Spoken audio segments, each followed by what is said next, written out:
ഉത്സവങ്ങളെക്കുറിച്ച് പഠിക്കണം. യഹൂദന് ആചരിക്കുവാനായി സ്വർഗത്തിലെ ദൈവം നൽകിയ ന്യായപ്രമാണ പ്രകാരമുള്ള 7 ഉത്സവങ്ങളെക്കുറിച്ച് ക്രിസ്ത്യാനികളായ ക്രിസ്തുവിശ്വാസികളായ നാം എന്തുകൊണ്ട് പഠിക്കണം? അതറിഞ്ഞിട്ട് വേണമല്ലോ നമുക്ക് ഉത്സവത്തെക്കുറിച്ച് പഠിക്കാൻ. നാം ഇത് പഠിക്കേണ്ടുന്നതിൻ്റെ ആവശ്യകത എന്താണ്? 3 കാര്യങ്ങൾ പെട്ടെന്ന് പറഞ്ഞുകൊണ്ട് ഞാൻ മുന്നോട്ട് പോകാം. 1, 2 തിമോഥെയോസ് 3-ാം അധ്യായം അതിൻ്റെ 16-17 വാക്യങ്ങൾ നാം ഇങ്ങനെ വായിക്കുന്നുണ്ട്. എല്ലാ തിരുവെഴുത്തും ദൈവശ്വാസീയമാകയാൽ ദൈവത്തിൻ്റെ മനുഷ്യൻ സകല സൽപ്രവൃത്തിക്കും വക പ്രാപിച്ച് തികഞ്ഞവനാകേണ്ടതിന് ഉപദേശത്തിനും ശാസനത്തിനും ഗുണീകരണത്തിനും നീതിയിലെ അഭ്യാസത്തിനും അത് പ്രയോജനമുള്ളത്. 1-ാമത്തെ കാരണം, എല്ലാ തിരുവെഴുത്തും ദൈവശ്വാസീയമാണ്. ദൈവത്തിൻ്റെ മനുഷ്യന് ഉപദേശം, ശാസന, ഗുണീകരണം, നീതിയിലെ അഭ്യസനം ഇതെല്ലാം തിരുവെഴുത്ത് നൽകുന്നു. ഉത്സവങ്ങളെക്കുറിച്ച് പ്രധാനമായി പ്രതിപാദിക്കുന്ന ലേവ്യ പുസ്തകം 23-ാം അധ്യായവും പുറപ്പാട് 12-13 അധ്യായങ്ങളും ഒക്കെ അതും എന്താണ്? ദൈവശ്വാസീയമാണ്. എല്ലാ തിരുവെഴുത്തും ദൈവശ്വാസീയമാകയാൽ ദൈവത്തിൻ്റെ മനുഷ്യൻ സകല സൽപ്രവൃത്തിക്കും വക പ്രാപിച്ച് തികഞ്ഞവനാകേണ്ടതിന് ഉത്സവങ്ങളെക്കുറിച്ചുള്ള പഠനം നമുക്ക് ഉപദേശം നൽകുന്നു, നമ്മെ ശാസിക്കുന്നു, നമുക്ക് ഗുണീകരണം വരുത്തുന്നു, നീതിയിൽ നമ്മെ അഭ്യസിപ്പിക്കുന്നു. അപ്പം അതുകൊണ്ട് ഈ പഠനം ഒരിക്കലും നമുക്ക് ഒഴിച്ചുകൂടാൻ ആവാത്തതാണ്. എല്ലാ തിരുവെഴുത്തും ദൈവശ്വാസീയമാകയാൽ നാം ഉത്സവങ്ങളെക്കുറിച്ച് പഠിച്ചേ മതിയാകുകയുള്ളൂ. 2-ാമത്തെ കാര്യം, അതേ വേദഭാഗം തന്നെ അതിൻ്റെ 14-ാമത്തെ വാക്യം 2 തിമോഥെയോസ് 3:14 നാം ഇങ്ങനെ വായിക്കുന്നുണ്ട്. ക്രിസ്തുവേശുവിലുള്ള വിശ്വാസത്താൽ നിന്നെ രക്ഷയ്ക്ക് ജ്ഞാനിയാക്കുവാൻ മതിയായ തിരുവെഴുത്തുകൾ. തിമോഥെയോസിനോട് പൗലോസ് പറയുന്ന വാക്കാണ്. ക്രിസ്തുവേശുവിലുള്ള വിശ്വാസത്താൽ നിന്നെ രക്ഷയ്ക്ക് ജ്ഞാനിയാക്കുവാൻ മതിയായ തിരുവെഴുത്തുകൾ. ഈ ഭാഗങ്ങളിൽ തിരുവെഴുത്തുകൾ എന്ന് പറയുന്നത് പ്രധാനമായിട്ടും പ്രാഥമികമായിട്ടും പഴയ നിയമ തിരുവെഴുത്തുകളെയാണ് ഉദ്ദേശിക്കുന്നത്. അത് മറന്നു പോകരുത്. എല്ലാ തിരുവെഴുത്തും ദൈവശ്വാസീയമാണ് എന്ന് രേഖപ്പെടുത്തിയിരിക്കുന്നതിന് തൊട്ട് മുകളിൽ പറഞ്ഞിരിക്കുന്ന വാക്യമാണ്. ക്രിസ്തുവേശുവിലുള്ള വിശ്വാസത്താൽ നിന്നെ രക്ഷയ്ക്ക് ജ്ഞാനിയാക്കുവാൻ മതിയായ തിരുവെഴുത്തുകൾ. അപ്പോൾ ഇവിടെ തിരുവെഴുത്തുകൾ എന്ന് വിശേഷിപ്പിക്കുന്നത് പ്രധാനമായിട്ടും പഴയ നിയമഗ്രന്ഥങ്ങളെയാണ്, തിരുവെഴുത്തുകളെയാണ്. എന്താ അതിൻ്റെ കാരണം? അങ്ങനെ പറയാനുള്ള കാരണം എന്താ? അവിടെ എഴുതിയിട്ടുണ്ട്, നീ അത് ബാല്യം മുതൽ അറിയുന്നു. തിമോഥെയോസിൻ്റെ ബാല്യകാലത്ത് പുതിയ നിയമ പുസ്തകങ്ങളൊന്നും എഴുതപ്പെട്ടിട്ടില്ല. അപ്പോൾ ആ തിരുവെഴുത്തുകളെ കുറിച്ച് പറയുകയാണ്. ഈ ലേഖനം, തിമോഥെയോസിൻ്റെ 2-ാമത്തെ ലേഖനം എഴുതുമ്പോഴും പുതിയ നിയമ ഗ്രന്ഥങ്ങളൊന്നും പൂർത്തീകരിക്കപ്പെട്ടിട്ടില്ല. അപ്പോൾ ആശയം വളരെ വ്യക്തമാണ്. എല്ലാ തിരുവെഴുത്തും എന്ന് പറയുന്ന പോലെ തന്നെ ക്രിസ്തുവേശുവിലുള്ള വിശ്വാസത്താൽ നിന്നെ രക്ഷയ്ക്ക് ജ്ഞാനിയാക്കുവാൻ മതിയായ തിരുവെഴുത്തുകൾ.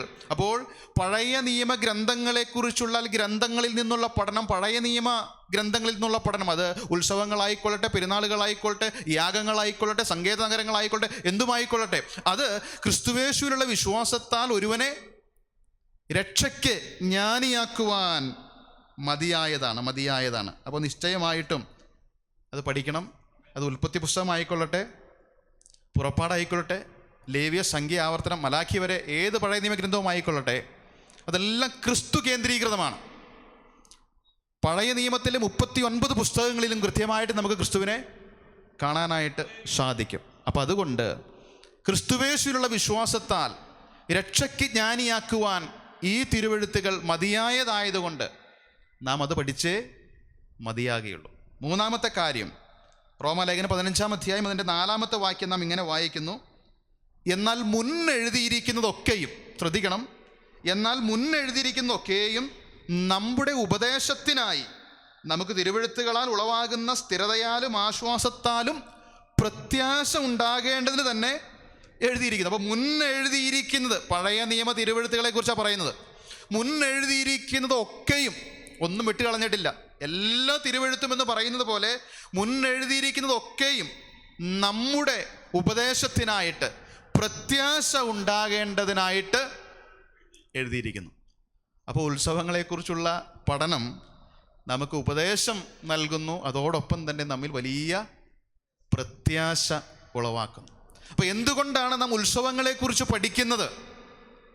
3 കാരണങ്ങൾ ഞാൻ പറഞ്ഞു. 1, എല്ലാ തിരുവെഴുത്തും ദൈവശ്വാസീയമാകയാൽ ദൈവത്തിൻ്റെ മനുഷ്യന് ശാസന, ഉപദേശം, ഗുണീകരണം, നീതിയിൽ അഭ്യാസം, ഇതിനെല്ലാത്തിനും ഈ തിരുവെഴുത്തുകൾ അത്യന്താപേക്ഷിതമാണ്. രണ്ടാമതായിട്ട്, ക്രിസ്തുവേശുവിലുള്ള വിശ്വാസത്താൽ ഒരുവനെ രക്ഷയ്ക്ക് ജ്ഞാനിയാക്കുവാൻ ഇത് മതിയായതാണ്. അതുകൊണ്ട് ഇത് നാം പഠിച്ചേ മതിയാകുകയുള്ളൂ. മൂന്നാമതായി, ഈ മുന്നെഴുതിയിരിക്കുന്നതൊക്കെയും നമ്മുടെ ഉപദേശത്തിനായി നമുക്ക് തിരുവെഴുത്തുകളാൽ ഉളവാകുന്ന സ്ഥിരതയാലും ആശ്വാസത്താലും പ്രത്യാശ ഉണ്ടാകേണ്ടതിന് എഴുതിയിരിക്കുന്നു. അപ്പോൾ ഈ മൂന്ന് കാര്യങ്ങളും ഈ രാത്രിയിൽ സംഭവിക്കട്ടെ എന്ന് ഞാൻ ആത്മാർത്ഥമായിട്ട് പ്രാർത്ഥിക്കുകയാണ്. ചിലർ രക്ഷയ്ക്ക് ജ്ഞാനികളായി തീരട്ടെ, ചിലരുടെ പ്രത്യാശ വർദ്ധിക്കട്ടെ, ചിലർ വചനത്തിൽ ഉറയ്ക്കുവാനായിട്ട് ഈ പഠന മുഖാന്തരമായി തീരട്ടെ എന്ന് ഞാൻ ആത്മാർത്ഥമായിട്ട് പ്രാർത്ഥിക്കുന്നു. ഇനി പെസഹ പെരുന്നാളിനെ സംബന്ധിച്ചും ഒരു ചെറിയ ആമുഖം നൽകി മുന്നോട്ട് പോകുവാൻ ഞാൻ ആഗ്രഹിക്കുകയാണ്. ഞാൻ ഈ ആമുഖമായി പറയുന്ന വിഷയങ്ങളുടെ വിശദീകരണങ്ങളാണ് പിന്നീട് സമയത്തിൻ്റെ ലഭ്യതയ്ക്കുള്ളിൽ നിന്നുകൊണ്ട് പറയുവാൻ ഞാൻ ആഗ്രഹിക്കുന്നത്. പെസഹ പെരുന്നാൾ വളരെ പരിചയമുള്ള ഒരു പെരുന്നാളാണ് പെസഹ പെരുന്നാൾ. ഈ പെസഹ പെരുന്നാളിനെ സംബന്ധിച്ച് നാം തിരുവെഴുത്ത് പരിശോധിക്കുമ്പോൾ ന്യായപ്രമാണ പ്രകാരം യഹൂദന് ഈ 7 പെരുന്നാളുകൾ, 7 ഉത്സവങ്ങൾ ഉള്ളതായിട്ട് തിരുവെഴുത്ത് വളരെ വ്യക്തമായിട്ട് പറയുന്നുണ്ട്. ലേവ്യ പുസ്തകം 23-ാം അധ്യായത്തിൽ അതിൻ്റെ ക്രമം കാണാം. അപ്പോൾ യഹൂദൻ്റെ 7 പെരുന്നാളുകളിൽ ഏറ്റവും ആദ്യം വരുന്ന പെരുന്നാളാണ് ഏത്?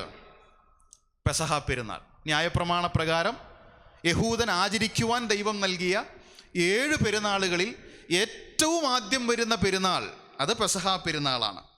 മറ്റൊന്ന്, ആബീബ് മാസം അല്ലെങ്കിൽ നീസാൻ മാസം 14-ാം തീയതിയാണ് പെസഹ പെരുന്നാൾ ആചരിക്കുന്നത്. ആബീബ് മാസം അല്ലെങ്കിൽ നീസാൻ മാസം 14-ാം തീയതി, അത് യഹൂദൻ്റെ മതകീയ കലണ്ടറാണ്. അതിൻ്റെ വിശദീകരണം ഞാൻ പിന്നാലെ തരാം. അപ്പോൾ ഈ ആബീബ് മാസം 14-ാം തീയതി പെസഹ ആചരിക്കുന്നു. അതിനെ തുടർന്ന് വരുന്ന അടുത്ത 7 ദിവസങ്ങൾ ആചരിക്കുന്ന മറ്റൊരു പെരുന്നാളുണ്ട്. ഏതാ? പെസഹ പെരുന്നാളിനോട് ചേർന്ന് വരുന്ന ഈ പെസഹ പെരുന്നാൾ സന്ധ്യയിലാണ് പെസഹയെ അറുക്കുന്നത്, പെസഹയെ ആചരിക്കുന്നത്. അവിടെ നിന്ന് അങ്ങോട്ട് 7 ദിവസം അടുത്തൊരു പെരുന്നാൾ, പുളിപ്പില്ലാത്ത അപ്പത്തിൻ്റെ പെരുന്നാൾ. ഇത് രണ്ടും ചേർന്ന് വരുന്നത് കൊണ്ട് പലപ്പോഴും ഇതിനെ രണ്ടിനെ ഒരുമിച്ച് പറഞ്ഞിരിക്കുന്നത് കൊണ്ട് ഇത് രണ്ടും ഒന്നാണെന്ന് പലരും തെറ്റിദ്ധരിക്കാറുണ്ട്. അപ്പോൾ അടുത്ത ചൊവ്വാഴ്ച നിങ്ങൾ പരിശോധിക്കാനായിട്ട് പോകുന്നത് പുളിപ്പില്ലാത്ത അപ്പത്തിൻ്റെ പെരുന്നാളിനെ കുറിച്ചാണ്. ലേവ്യ പുസ്തകം 23-ാം അധ്യായം അതിൻ്റെ 5-6 വാക്യങ്ങൾ ഞാനൊന്ന് വായിച്ച് കേൾപ്പിക്കാം. ലേവ്യ 23-ന്റെ 5-6. 1-ാം മാസം 14-ാം തീയതി സന്ധ്യാസമയത്ത് യഹോവയുടെ പെസഹ, അതായത് ആബീബ് മാസം നിസാൻ മാസം 14-ാം തീയതി സന്ധ്യാസമയത്ത് യഹോവയുടെ പെസഹ. ആ മാസം പെസഹ എത്രാം തീയതിയാണ്? 1-ാം മാസം, അതായത് ആബീബ് മാസം 14-ാം തീയതി. ആ മാസം 15-ാം തീയതി യഹോവയ്ക്ക് പുളിപ്പില്ലാത്ത അപ്പത്തിൻ്റെ പെരുന്നാൾ. 7 ദിവസം പുളിപ്പില്ലാത്ത അപ്പം തിന്നണം. അപ്പോൾ 1-ാം മാസം ആബീബ് മാസം 14-ാം തീയതിയാണ് പെസഹ പെരുന്നാൾ. 15 മുതൽ അങ്ങോട്ട് 7 ദിവസം പുളിപ്പില്ലാത്ത അപ്പത്തിൻ്റെ പെരുന്നാളാണ്. ഇനി മറ്റൊരു കാര്യം അതോട് ചേർത്ത് പറയുവാൻ ആഗ്രഹിക്കുന്നത്, ഈ പെസഹ പെരുന്നാളിനെ ചില സന്ദർഭങ്ങളിൽ പുളിപ്പില്ലാത്ത അപ്പത്തിൻ്റെ പെരുന്നാൾ എന്ന് വിളിച്ചിട്ടുണ്ട്. കാരണം ഇത് രണ്ടും ഒന്നിച്ചു വരുന്നത് കൊണ്ടും ഇത് രണ്ടും ബന്ധപ്പെട്ട് കിടക്കുന്നത് കൊണ്ടും അഭേദ്യമായൊരു ബന്ധം ഇത് തമ്മിലുള്ളത് കൊണ്ട് ഈ പെസഹ പെരുന്നാളിനെ പലപ്പോഴും പുളിപ്പില്ലാത്ത അപ്പത്തിൻ്റെ പെരുന്നാൾ എന്ന് വിളിച്ചിട്ടുണ്ട്. ഉദാഹരണമായി ലൂക്കോസിൻ്റെ സുവിശേഷം 22-ാം അധ്യായം അതിൻ്റെ 1-ാമത്തെ വാക്യം വായിച്ചാൽ ലൂക്കോസ് 22-ന്റെ 1-ൽ പെസഹ എന്ന പുളിപ്പില്ലാത്ത അപ്പത്തിൻ്റെ പെരുന്നാൾ, അവിടെ എന്താ എഴുതിയിരിക്കുന്നത്? പെസഹ എന്ന പുളിപ്പില്ലാത്ത അപ്പത്തിൻ്റെ പെരുന്നാൾ. എന്നാൽ ഇതേ ഭാഗം മർക്കോസ് രേഖപ്പെടുത്തുമ്പോൾ ഇങ്ങനെയാണ് മർക്കോസ് പറയുന്നത്. മർക്കോസ് 14-ന്റെ 1-ൽ ഇങ്ങനെ വായിക്കുന്നു: 2 ദിവസം കഴിഞ്ഞിട്ട് പെസഹയുടെയും പുളിപ്പില്ലാത്ത അപ്പത്തിൻ്റെയും ഉത്സവം. അപ്പോൾ ലൂക്കോസിൻ്റെ സുവിശേഷത്തിൽ നാം വായിച്ചത് പെസഹ എന്ന പുളിപ്പില്ലാത്ത അപ്പത്തിൻ്റെ പെരുന്നാൾ. അത് ഈ പുളിപ്പില്ലാത്ത അപ്പത്തിൻ്റെ പെരുന്നാൾ പെസഹ രണ്ടും ഒരുമിച്ച് പറഞ്ഞിരിക്കുകയാണ്. പെസഹായെ പുളിപ്പില്ലാത്ത അപ്പത്തിൻ്റെ പെരുന്നാൾ എന്ന് വിളിച്ചിരിക്കുകയാണ്. അതുപോലെ തന്നെ തിരിച്ചും വിളിച്ചിട്ടുണ്ട്. അതായത് പുളിപ്പില്ലാത്ത അപ്പത്തിൻ്റെ പെരുന്നാളിനെ പെസഹ എന്നും വിളിച്ചിട്ടുണ്ട്. ആ ഭാഗം കൂടെ വായിക്കാം. അപ്പോസ്തല പ്രവൃത്തികൾ 12-ാം അധ്യായത്തിൻ്റെ 3-4 വാക്യങ്ങൾ വായിച്ചു കേൾപ്പിക്കുന്നു. അപ്പോസ്തല പ്രവൃത്തികൾ 12-ന്റെ 3-4. അപ്പോസ്തല പ്രവൃത്തികൾ 12-ാം അധ്യായം 3-4.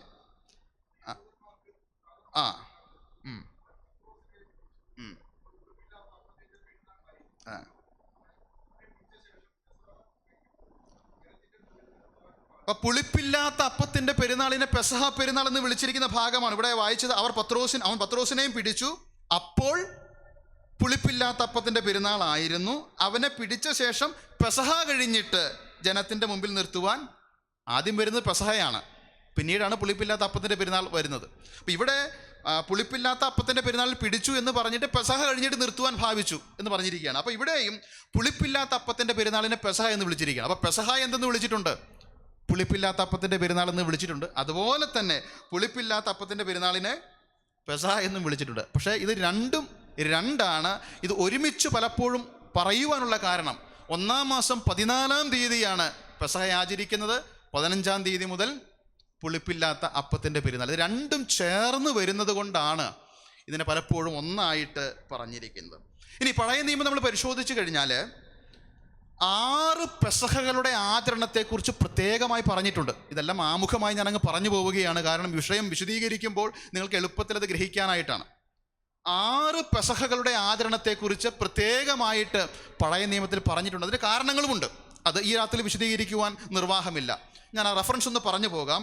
6 പെസഹകളുടെ ആചരണത്തെക്കുറിച്ച് പഴയ നിയമത്തിൽ പറഞ്ഞിരിക്കുന്നെന്ന് പറയുമ്പോൾ ഒന്നാമത്തേത് എവിടെയായിരുന്നു ആദ്യത്തെ പെസഹ? പുറപ്പാട് പുസ്തകം 12-ാം അധ്യായത്തിൽ, അതായത് മിസ്രയീമിൽ നിന്ന് പുറപ്പെടുന്ന ആ രാത്രിയിൽ ആദ്യത്തെ പെസഹ, മോശയുടെ നേതൃത്വത്തിൽ ഇസ്രായേൽ ജനം ഗണമായി മിസ്രയീമിൽ നിന്ന് വിടുവിക്കപ്പെട്ട ആ രാത്രി, അന്നാണ് ഇസ്രായേലിൻ്റെ ചരിത്രത്തിൽ ആദ്യമായി അവര് പെസഹ ആചരിച്ചത്. അവിടെ നിന്ന് പുറപ്പെട്ടു. 2 വർഷം കഴിഞ്ഞ് അവർ എവിടെ എത്തിയെന്നറിയോ? ഈ മിസ്രൈമിൽ നിന്ന് പുറപ്പെട്ട് 2 വർഷം കഴിഞ്ഞ് സീനായ് മരുഭൂമിയിലെത്തി. ഈ സീനായ് മരുഭൂമിയിൽ വെച്ച് 2-ാമത്തെ പെസഹ, സംഖ്യാപുസ്തകം 9-ാം അധ്യായത്തിൻ്റെ 1 മുതലുള്ള വാക്യങ്ങൾ വായിച്ചാൽ നിങ്ങൾക്കത് മനസ്സിലാകും. അപ്പോൾ മിസ്രൈമിൽ നിന്ന് പെസഹ ആചരിച്ച് പുറപ്പെട്ട് 2 വർഷം കഴിഞ്ഞ് എവിടെ എത്തി? സീനായ് മരുഭൂമിയിലെത്തി. അപ്പോൾ ഈ സീനായ് മരുഭൂമിയിൽ, അത് 2 വർഷം കഴിഞ്ഞാണ് അടുത്ത പെസഹ ആചരിക്കുന്നത്. ഈ സീനായ് മരുഭൂമിയിൽ നിന്ന് നേരെ പോയത് കാദേശ് ബർന്നയിലേക്കാണ്. അവിടെ നിന്നാണ് ഒറ്റുകാരെ അയച്ചത്. എന്ത് സംഭവിച്ചെന്നറിയാലോ? ഈ രണ്ടും പിന്നെയുള്ള 38 വർഷവും 40 വർഷം എവിടെ അലിയേണ്ടി വന്നു? അപ്പം ഈ മരുഭൂമിയിൽ അലഞ്ഞ ഈ 38 വർഷവും പിന്നെ എന്താ ആചരിച്ചിട്ടില്ല? പെസഹ ആചരിച്ചിട്ടില്ല. അപ്പോൾ മിസ്രൈമിൽ നിന്ന് പുറപ്പെട്ട ആ രാത്രി അന്ന് പെസഹ ആചരിച്ചു. 2 വർഷം കഴിഞ്ഞ് യാത്ര ചെയ്ത് സീനായ് മരുഭൂമിയിലെത്തി. അവിടെ 2-ാമത്തെ പെസഹ ആചരിച്ചു. പിന്നീടുള്ള 38 വർഷം ഈ മരുഭൂമിയിൽ അലഞ്ഞു തിരിഞ്ഞ് നടന്നു. കാരണം കാദേശ് ബർന്നയിൽ നിന്ന് ഒറ്റുകാരെ അയച്ചത്. അവർ മടങ്ങി വന്ന് ദുർവർത്തമാനം പറഞ്ഞതുകൊണ്ട് ആ ജനത, ആ യുവത ചത്തൊടുങ്ങുന്നത് വരെ അവർ മരുഭൂമിയിൽ അലയേണ്ടി വന്നു. അപ്പോൾ 1-ാമത്തെ പെസഹ മിസ്രൈമിൽ ആചരിച്ച് 2 വർഷം കഴിഞ്ഞ് സീനായ് മരുഭൂമിയിൽ അത് ആചരിച്ച് പിന്നീട് യോർദാൻ കടന്ന് 40 വർഷം കഴിഞ്ഞ് എവിടേക്ക് പ്രവേശിച്ചു? ഗിൽഗാലിൽ തൊട്ടു. അവിടെ അടുത്ത പെസഹ ആചരിച്ചു. അത് യോശുവയുടെ പുസ്തകം 5-ാം അധ്യായം 10-ാമത്തെ വാക്യത്തിൽ 3-ാമത്തെ പെസഹ. അപ്പോൾ മിസ്രൈമിൽ നിന്ന് പുറപ്പെട്ടതിന് ശേഷം 2 വർഷം കഴിഞ്ഞ് ഒരു പെസഹ ആചരിച്ചു. പിന്നീട് 38 വർഷം കഴിഞ്ഞ് യോർദാൻ കടന്ന് കനാനിലേക്ക് പ്രവേശിച്ച ആ സമയത്ത്, അതും ഒരു ആബീബ് മാസം 10-ാം തീയതി ആയിരുന്നു. എന്താ ആബീബ് മാസം 10-ാം തീയതിയുടെ പ്രത്യേകത? അല്ലെങ്കിൽ നിസാൻ മാസം, ഈ ആബീബ് നിസാൻ, ഇത് രണ്ടും ആബീബ് മാസത്തെ വിളിക്കുന്ന പേരാണ് നിസാൻ മാസം. ഈ ബാബിലോൺ പ്രവാസത്തിന് ശേഷം ഇവരുടെ 12 മാസങ്ങളിൽ 4 എണ്ണത്തിൻ്റെ പേര് ബാബിലോണിന് പേര് കൊടുത്തു. അങ്ങനെയാണ് ആബീബ് മാസം പിന്നെ എന്തായിട്ട് മാറിയത്? നിസാൻ മാസമായിട്ട് മാറിയത്. അപ്പോൾ ഈ ഗിൽഗാലിൽ ഇവരിറങ്ങി ആ ദിവസം എന്ന് പറയുന്നത് യോർദാൻ കടന്ന് അവിടേക്ക് പ്രവേശിച്ച ദിവസം ആബീബ് മാസം 10-ാം തീയതിയാണ്. എന്താ തീയതിയുടെ പ്രത്യേകത? ഈ 10-ാം തീയതിയാണ് പെസഹായ്ക്കുള്ള ആട്ടിൻകുട്ടിയെ വേർതിരിക്കുന്നത്.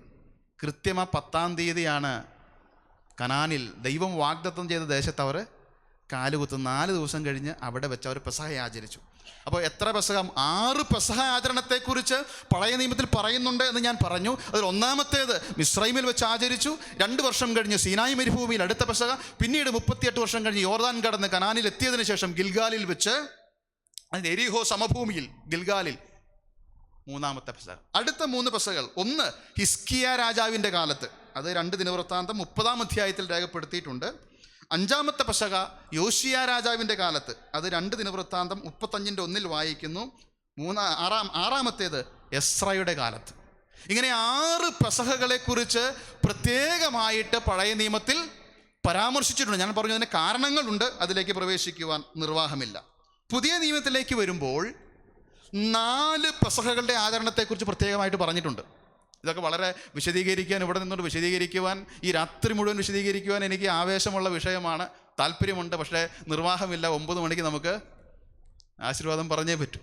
അപ്പോൾ പുതിയ നിയമത്തിലേക്ക് വരുമ്പോൾ 4 പെസഹകളെക്കുറിച്ച്, 4 പെസഹകളുടെ ആചരണം പ്രത്യേകമായിട്ട് പറഞ്ഞിട്ടുണ്ട്. അത് പ്രത്യേകം ശ്രദ്ധിക്കണം. ഇതെല്ലാം ഞാൻ പറഞ്ഞല്ലോ, ഇതെല്ലാം ദൈവത്തിൻ്റെ പരിശുദ്ധാത്മാവ് ഇങ്ങനെ പ്രത്യേകമായിട്ട് രേഖപ്പെടുത്തിയിരിക്കുന്നത് വെറുതെ ഒരു നേരം പോക്കിന് വേണ്ടി എഴുതിയതല്ല.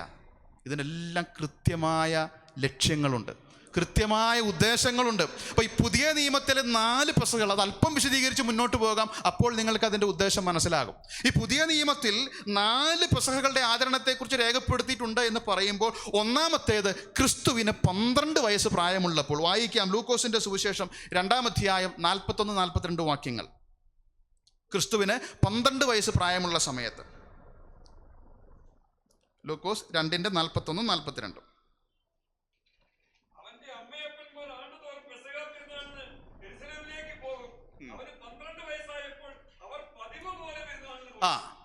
ഇപ്പൊ ക്രിസ്തുവിന് 12 വയസ്സ് പ്രായമുള്ളപ്പോൾ, പുതിയ നിയമത്തിൽ പ്രത്യേകമായി രേഖപ്പെടുത്തിയിരിക്കുന്ന പെസഹ ആചരണങ്ങളിൽ ആദ്യത്തേത് ക്രിസ്തുവിന് എത്ര വയസ്സുണ്ട്?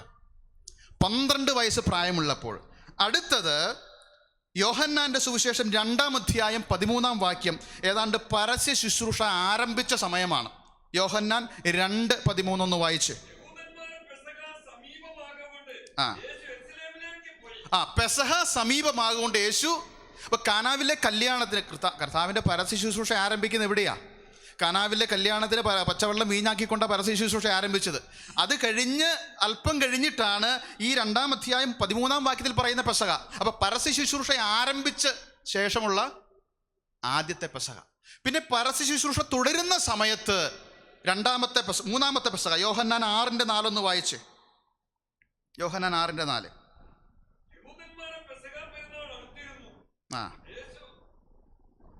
മതി. യഹൂദന്മാരുടെ പെസഹ പെരുന്നാൾ പരസ്യ ശുശ്രൂഷ കാലയളവിൽ നടന്ന കാര്യമാണ്. ഇനി അവസാനത്തെ പെസഹ മത്തായി സുവിശേഷം 26-ാം അധ്യായം 1-2 വാക്യങ്ങൾ ഞാൻ പെട്ടെന്ന് വായിക്കാം. മത്തായി 26:1-2. ഈ വചനങ്ങളൊക്കെയും പറഞ്ഞു തീർന്ന ശേഷം യേശു ശിഷ്യന്മാരോട് 2 ദിവസം കഴിഞ്ഞിട്ട് പെസഹയാകുന്നു നിങ്ങൾ അറിയുന്നുവല്ലോ. അപ്പോൾ ആദ്യത്തെ പെസഹ നമുക്ക് അങ്ങോട്ട് വിടാം. ഏത്? 12 വയസ്സ് പ്രായമുള്ളപ്പോൾ നടന്ന പെസഹ അങ്ങോട്ട് വിടാം. പരസ്യ ശുശ്രൂഷ ആരംഭിച്ച് അധികം താമസിയാതെ 1-ാമത്തെ പെസഹ. പരസ്യ ശുശ്രൂഷ കാലയളവിൽ 2-ാമത്തെ പെസഹ.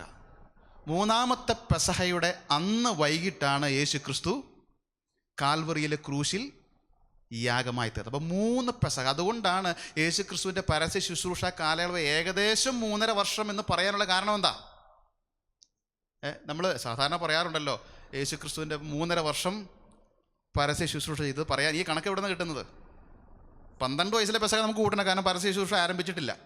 കനാവിലെ കല്യാണത്തിൽ പച്ചവെള്ളം വീഞ്ഞാക്കി പരസ്യ ശുശ്രൂഷ ആരംഭിച്ച് അധികം താമസിയാതെ 1-ാമത്തെ പെസഹ, പരസ്യ ശുശ്രൂഷ കാലയളവിൽ 2-ാമത്തെ പെസഹ, 3-ാമത്തെ പെസഹയെങ്കിൽ കർത്താവ് അറുക്കപ്പെടുകയാണ്. അപ്പോൾ ഏകദേശം 3.5 വർഷക്കണക്ക് നമുക്ക് അവിടെ കിട്ടുകയാണ്.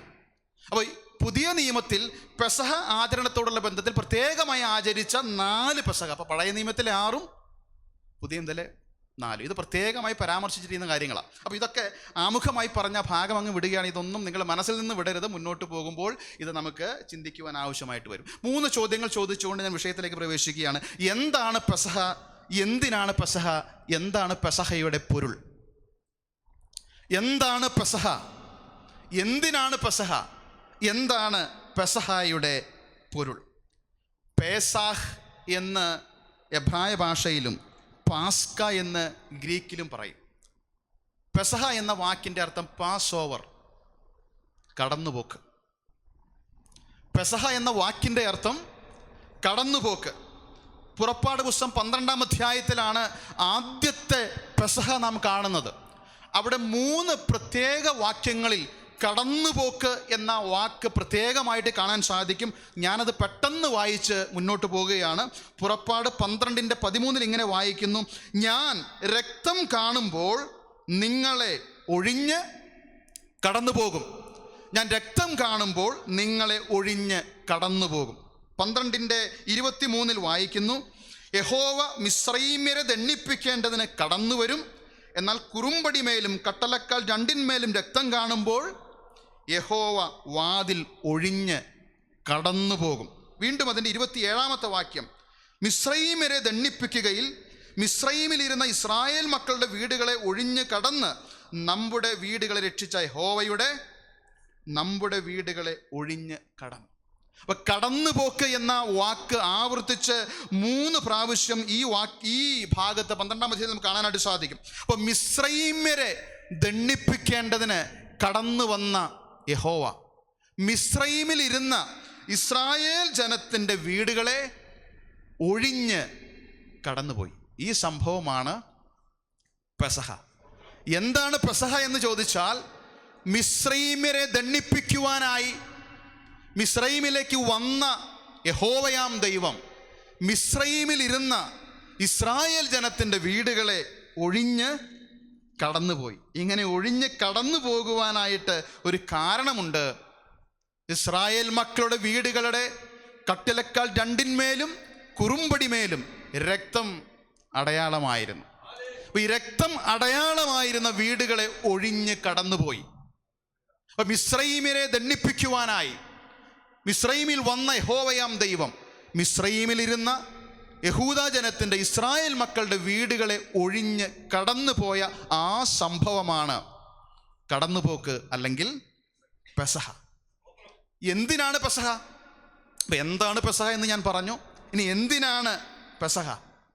യഹോവയുടെ ഈ കടന്നുപോക്ക് മിസ്രയീമ്യർക്ക് ന്യായവിധിക്ക് കാരണമായി തീർന്നു എങ്കിൽ മിസ്രയീമിലിരുന്ന ഇസ്രായേൽ ജനത്തിന് അത് വീണ്ടെടുപ്പിന് കാരണമായി. എന്തിനാണ് ഈ കടന്നുപോക്ക്?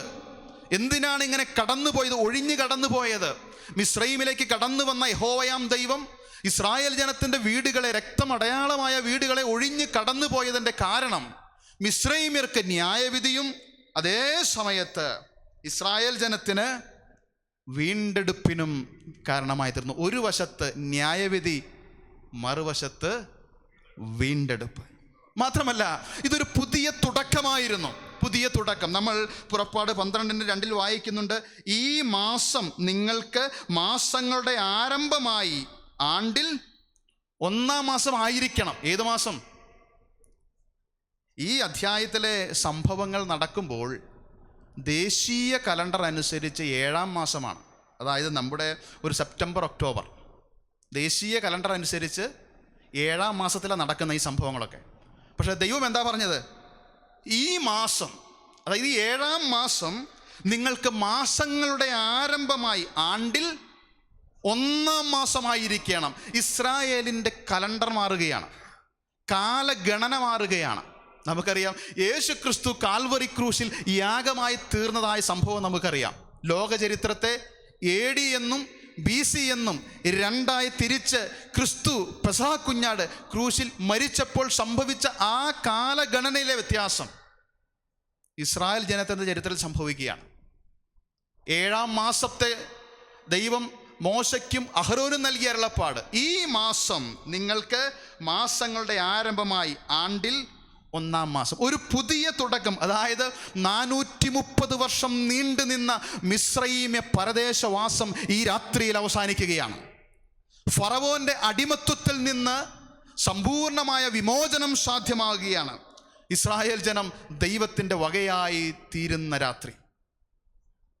എന്തിനാണ് പെസഹ എന്ന് ചോദിച്ചാൽ, ഈ കടന്നുപോക്ക് എന്തിനായിരുന്നു? ഇസ്രായേൽ ജനത്തെ സംബന്ധിച്ച് ഒരു പുതിയ തുടക്കം. അബ്രഹാമിന് ദൈവം വാഗ്ദത്തം നൽകിയ സമയത്ത് ഉൽപ്പത്തി 15 വായിച്ചാൽ നമുക്കറിയാം, അവിടെ ഇങ്ങനെ രേഖപ്പെടുത്തിയിട്ടുണ്ട്: നിന്റെ സന്തതി സ്വന്തമല്ലാത്ത ദേശത്ത് 400 സംവത്സരം പ്രവാസികളായിരിക്കും.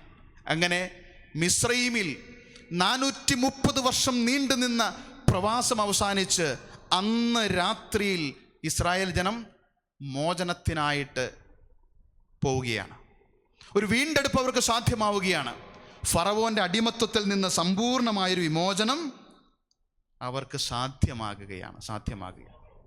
ഇനി അതിൻ്റെ പൊരുൾ കൂടെ ഒന്ന് പറഞ്ഞിട്ട് മുന്നോട്ട് പോകട്ടെ. എന്താണ് പെസഹ, എന്തിനാണ് പെസഹ എന്ന് ഞാൻ പറഞ്ഞു. എന്താണ് പെസഹായുടെ പൊരുൾ? 1 കൊരിന്ത്യർ 5-ാം അധ്യായം 7-ാം വാക്യം വളരെ പരിചിതമാണ്. നിങ്ങൾ പുളിപ്പില്ലാത്തവരായിരിക്കാൻ തക്കവണ്ണം പുതിയ പിണ്ടമാകേണ്ടതിന് പഴയ പുളിമാവിനെ നീക്കിക്കളവിൻ. നമ്മുടെ പെസഹ കുഞ്ഞാടും അറുക്കപ്പെട്ടിരിക്കുന്നു, അത് ക്രിസ്തു തന്നെ. നമ്മുടെ പെസഹ കുഞ്ഞാടും അറുക്കപ്പെട്ടിരിക്കുന്നു, അത് ക്രിസ്തു തന്നെ. ക്രിസ്തുവിനെ വിളിച്ചിരിക്കുന്ന ഒരു പേര് എന്താ? അവിടെ ക്രിസ്തുവിനെ വിളിച്ചിരിക്കുന്നത് പെസഹ കുഞ്ഞാട്. പെസഹ കുഞ്ഞാട് 1-ാം മാസം 14-ാം തീയതി സന്ധ്യാസമയത്താണ് യഹോവയുടെ പെസഹ.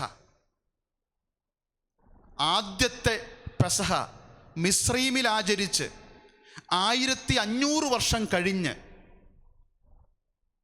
പാലസ്തീനിൽ മറ്റൊരു ആബീബ് മാസം 14-ാം തീയതി ഒരു കുരിശ് ഉയർത്തപ്പെട്ടു. ദൈവത്തിൻ്റെ കുഞ്ഞാട് മാനവജാതിയുടെ പാപത്തിന് പരിഹാരം വരുത്തുവാൻ അറുക്കപ്പെട്ടതായ രംഗം, അതും ആബീബ് മാസം 14-ാം തീയതി. ആദ്യത്തെ പെസഹ കുഞ്ഞാട് മിസ്രൈമിൽ അറുക്കപ്പെട്ട് 1500 വർഷങ്ങൾ കഴിഞ്ഞപ്പോൾ ലോകത്തിൻ്റെ പാപത്തെ ചുമന്നൊഴിക്കുവാൻ ദൈവം ഭൂമിയിലേക്ക് അയച്ച ദൈവത്തിൻ്റെ കുഞ്ഞാട് അറുക്കപ്പെട്ടു. എന്തിനാ? പെസഹ കുഞ്ഞാടിൻ്റെ അറുക്കപ്പെടൽ, മിസ്രൈമിൽ നിന്നുള്ള മോചനമാണ് ഇസ്രായേൽ ജനത്തിന് സാധ്യമായത് എങ്കിൽ ദൈവത്തിൻ്റെ പെസഹ കുഞ്ഞാട് കാൽവറിയിലെ ക്രൂശിൽ യാഗമായി തീർന്നപ്പോൾ യോഹന്നാൻ പത്മോസിൽ കിടന്നുകൊണ്ട് പറയുകയാണ്, നീ അറുക്കപ്പെട്ടു. നിന്റെ രക്തം കൊണ്ട് സകല ഗോത്രത്തിലും ഭാഷയിലും വംശത്തിലും ജാതിയിലും നിന്നുള്ളവരെ ദൈവത്തിനായി വിലയ്ക്ക് വാങ്ങി. മിസ്രൈമിൽ അറുക്കപ്പെട്ട പെസഹ കുഞ്ഞാടിൻ്റെ വീണ്ടെടുപ്പിന് ആ രക്തത്തിന് പരിമിതികളുണ്ടായിരുന്നു. 430 വർഷം നീണ്ടു നിന്ന ഇസ്രായേൽ ജനത്തിൻ്റെ പരദേശവാസമാണ് അവിടെ അവസാനിച്ചത്. ഫറവോൻ്റെ അടിമത്വത്തിൽ നിന്നുള്ള മോചനം അവർക്ക് സാധ്യമായി. ഒരു പുതിയ ജനനം, പുതിയ സൃഷ്ടിയായി തീരുവാൻ അവർക്ക് സാധിച്ചു. എന്നാൽ ദൈവത്തിൻ്റെ കുഞ്ഞാട് അറുക്കപ്പെട്ടപ്പോൾ ആ രക്തത്തിൻ്റെ സാധ്യതകൾ പരിമിതികളില്ലാത്തതായിരുന്നു. അതുകൊണ്ടാണ് പറഞ്ഞത്, നീ അറുക്കപ്പെട്ടപ്പോൾ സകല ഗോത്രത്തിലും ഭാഷയിലും വംശത്തിലും ജാതിയിലും നിന്നുള്ളവരെ ദൈവത്തിനായി വിലക്കി വന്നു. അതുകൊണ്ടാണ് നാം പാടാറുള്ളത് എന്താ? ഫറവോന് ഞാനിനി അടിമയല്ല, പരമസിയോനിൽ ഞാൻ അന്യനല്ല. ദൈവത്തിൻ്റെ കുഞ്ഞാട്, ഇതാ ലോകത്തിൻ്റെ പാപത്തെ ചുമക്കുന്ന ദൈവത്തിൻ്റെ കുഞ്ഞാട് എന്ന് യോഹന്നാൻ സാക്ഷിച്ച ആ കുഞ്ഞാട് അറുക്കപ്പെട്ടു. പ്രിയപ്പെട്ടവർ, ഈ രാത്രിയിൽ ഈ സ്ഥാനത്തിരുന്നു കൊണ്ട് ഈ ഉത്സവത്തെക്കുറിച്ച് പഠിക്കുവാൻ നമുക്ക് ഇടയായതിൻ്റെ അടിസ്ഥാന കാരണം ഇന്നേക്ക് 2000 വർഷങ്ങൾക്ക് മുൻപ് ദൈവത്തിൻ്റെ കുഞ്ഞാട് നമുക്ക് വേണ്ടി അറുക്കപ്പെട്ടു എന്നുള്ളത് കൊണ്ടാണ്. നോക്കുക, ഇതാണ് പെസഹയുടെ ഒരു പൊരുളായിട്ട്, അടിസ്ഥാനപരമായ പൊരുളായിട്ട് പറയുവാൻ ആഗ്രഹിക്കുന്നത്. എന്നാൽ അതോട് ചേർത്ത് ഒരു കാര്യം കൂടെ പറഞ്ഞുകൊള്ളട്ടെ. മിസ്രൈമിൽ ആചരിച്ച ആദ്യത്തെ പെസഹയ്ക്ക് ശേഷമുള്ള എല്ലാ പെസഹ ആചരണവും, ആദ്യത്തെ പെസഹയിലാണ് എന്ത് സാധ്യമായത്? വീണ്ടെടുപ്പ് സാധ്യമായത്. പിന്നീട് അവർ ആചരിച്ച എല്ലാ പെസഹയും ഇസ്രായേൽ ജനത്തിന് എന്തായിരുന്നു? ഓർമ്മനാളായിരുന്നു. ഓർമ്മനാൾ. വായിക്കാം, ഡേ ഓഫ് റിമംബറൻസ്. പുറപ്പാട് പുസ്തകം 12-ാം അധ്യായം അതിൻ്റെ 14-ാമത്തെ വാക്യം ഇങ്ങനെയാണ്: ഈ ദിവസം നിങ്ങൾക്ക് ഓർമ്മനാളായിരിക്കണം, നിങ്ങളത് യഹോവയ്ക്ക് ഉത്സവമായി ആചരിക്കണം, തലമുറ തലമുറയായും നിത്യനിയമമായും നിങ്ങളത് ആചരിക്കണം. അപ്പോൾ മിസ്രൈമിൽ നിന്ന് ആ പെസഹ കുഞ്ഞാട് അറുക്കപ്പെട്ട വീണ്ടെടുപ്പ് സാധ്യമായി. അതിനുശേഷം അതേ സമയത്ത് തുടർന്നുള്ള വർഷങ്ങളിൽ അവർ ആചരിക്കുന്ന എല്ലാ പെസഹയും എന്തായിരുന്നു? അത് ഓർമ്മനാളാ. എന്തിനെ ഓർക്കുന്നത്? മിസ്രൈമി അടിമത്വത്തിൽ നിന്ന് ലഭിച്ച മോചനം. മാത്രമല്ല, ഓർമ്മനാളായി ആചരിക്കുക മാത്രമല്ല, അന്നേ ദിവസം ഒരു കാര്യം കൂടെ ചെയ്യണം. എന്താണ്? പുറപ്പാട് 12-ന്റെ 26-27 വാക്യങ്ങളിൽ വായിക്കുന്നു, ഈ കർമ്മം എന്തെന്ന് നിങ്ങളുടെ മക്കൾ നിങ്ങളോട് ചോദിക്കും. നാളെ ഈ വീണ്ടെടുപ്പിനെ കുറിച്ച് അറിഞ്ഞിട്ടില്ലാത്ത, ഈ വീണ്ടെടുപ്പ് കണ്ടിട്ടില്ലാത്ത, പെസഹ കുഞ്ഞാടിൻ്റെ അറുക്കപ്പെടൽ, മിസ്രൈമിലെ അറുക്കൽ, അത് കണ്ടിട്ടില്ലാത്തതായിരിക്കും തലമുറ. അവർ ചോദിക്കും, നിങ്ങൾ എല്ലാ വർഷവും ഇത് ആചരിക്കുമ്പോൾ ഈ കർമ്മം എന്തെന്ന് അവർ ചോദിക്കും. അപ്പോൾ നിങ്ങൾ പ്രസ്താവിക്കണം, നിങ്ങൾ പറയണം. എന്ത് പറയണം?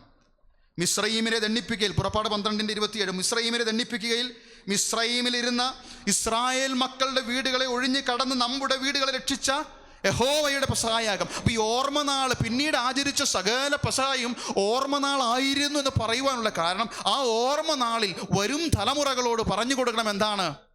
നമുക്ക് സാധ്യമായ ഒരു വലിയ വീണ്ടെടുപ്പുണ്ട്. അവിടെ ഒരു കാര്യം ചേർത്ത് പറയട്ടെ, ക്രിസ്തുവിൻ്റെ അവസാനത്തെ പെസഹ ആചരണം നമുക്കറിയാം. ആ പെസഹ ആചരിക്കുന്ന സമയത്ത് കർത്താവ് ഒരു കാര്യം ചെയ്യുന്നുണ്ട്. മത്തായി സുവിശേഷം 26-ാം അധ്യായം അതിൻ്റെ 26 മുതൽ 28 വരെ ഞാൻ വായിക്കുന്നു. മത്തായി 26-ന്റെ 26 മുതൽ 28 വരെ. അവർ ഭക്ഷിക്കുമ്പോൾ, അതായത് പെസഹ ഭക്ഷിക്കുമ്പോൾ, യേശു അപ്പമെടുത്ത് വാഴ്ത്തി നുറുക്കി ശിഷ്യന്മാർക്ക് കൊടുത്തു. വാങ്ങി ഭക്ഷിപ്പിൻ, ഇത് എൻ്റെ ശരീരം എന്ന് പറഞ്ഞു. പിന്നെ പാനപാത്രം എടുത്ത് സ്തോത്രം ചൊല്ലി അവർക്ക് കൊടുത്തു. എല്ലാവരും ഇതിൽ നിന്ന് കുടിപ്പിൻ, ഇത് അനേകർക്ക് വേണ്ടി പാപമോചനത്തിനായി ചൊരിയുന്ന പുതിയ നിയമത്തിനുള്ള എൻ്റെ രക്തം. അപ്പം പെസഹ ആചരിക്കുന്ന സമയത്ത് ഒരു കപ്പും ഒരു പാനപാത്രവും എടുത്തിട്ട്, അല്ലെങ്കിൽ അപ്പവും പാനപാത്രവും എടുത്തിട്ട് കർത്താവ് പറയുകയാണ്, ഇത് എൻ്റെ ശരീരം, എൻ്റെ രക്തം. ലൂക്കോസ് അതിനെക്കുറിച്ച് പറയുന്നത് എൻ്റെ ഓർമ്മയ്ക്കായി ഇത് ചെയ്യുവിൻ എന്ന് രേഖപ്പെടുത്തിയിരിക്കുകയാണ് ലൂക്കോസ്.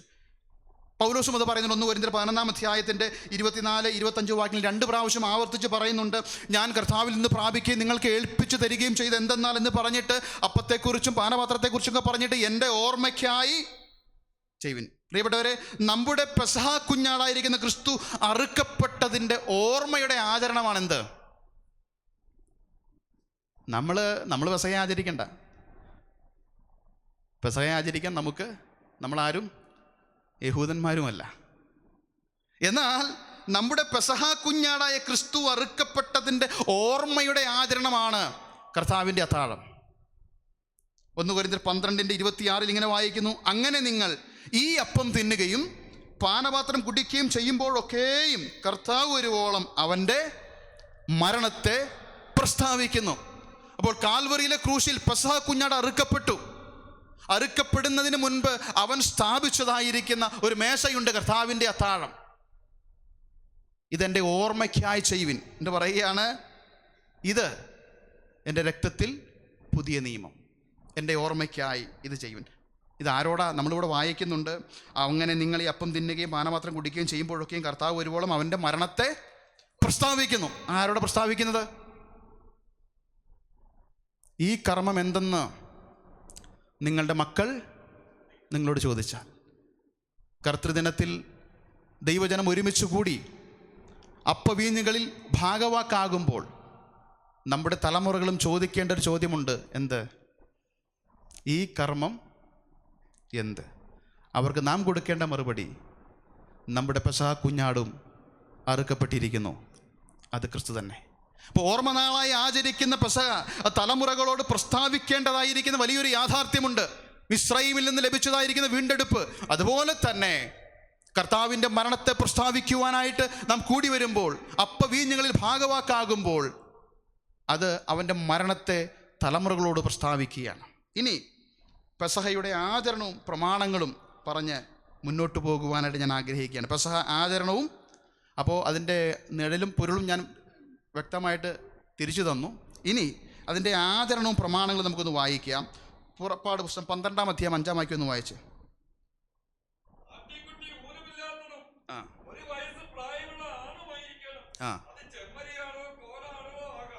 ആട്ടിൻകുട്ടി ഊനമില്ലാത്തതും 1 വയസ്സ് പ്രായമുള്ള ആണുമായിരിക്കണം, അത് ചെമ്മരിയാടോ കോലാടോ ആകാം.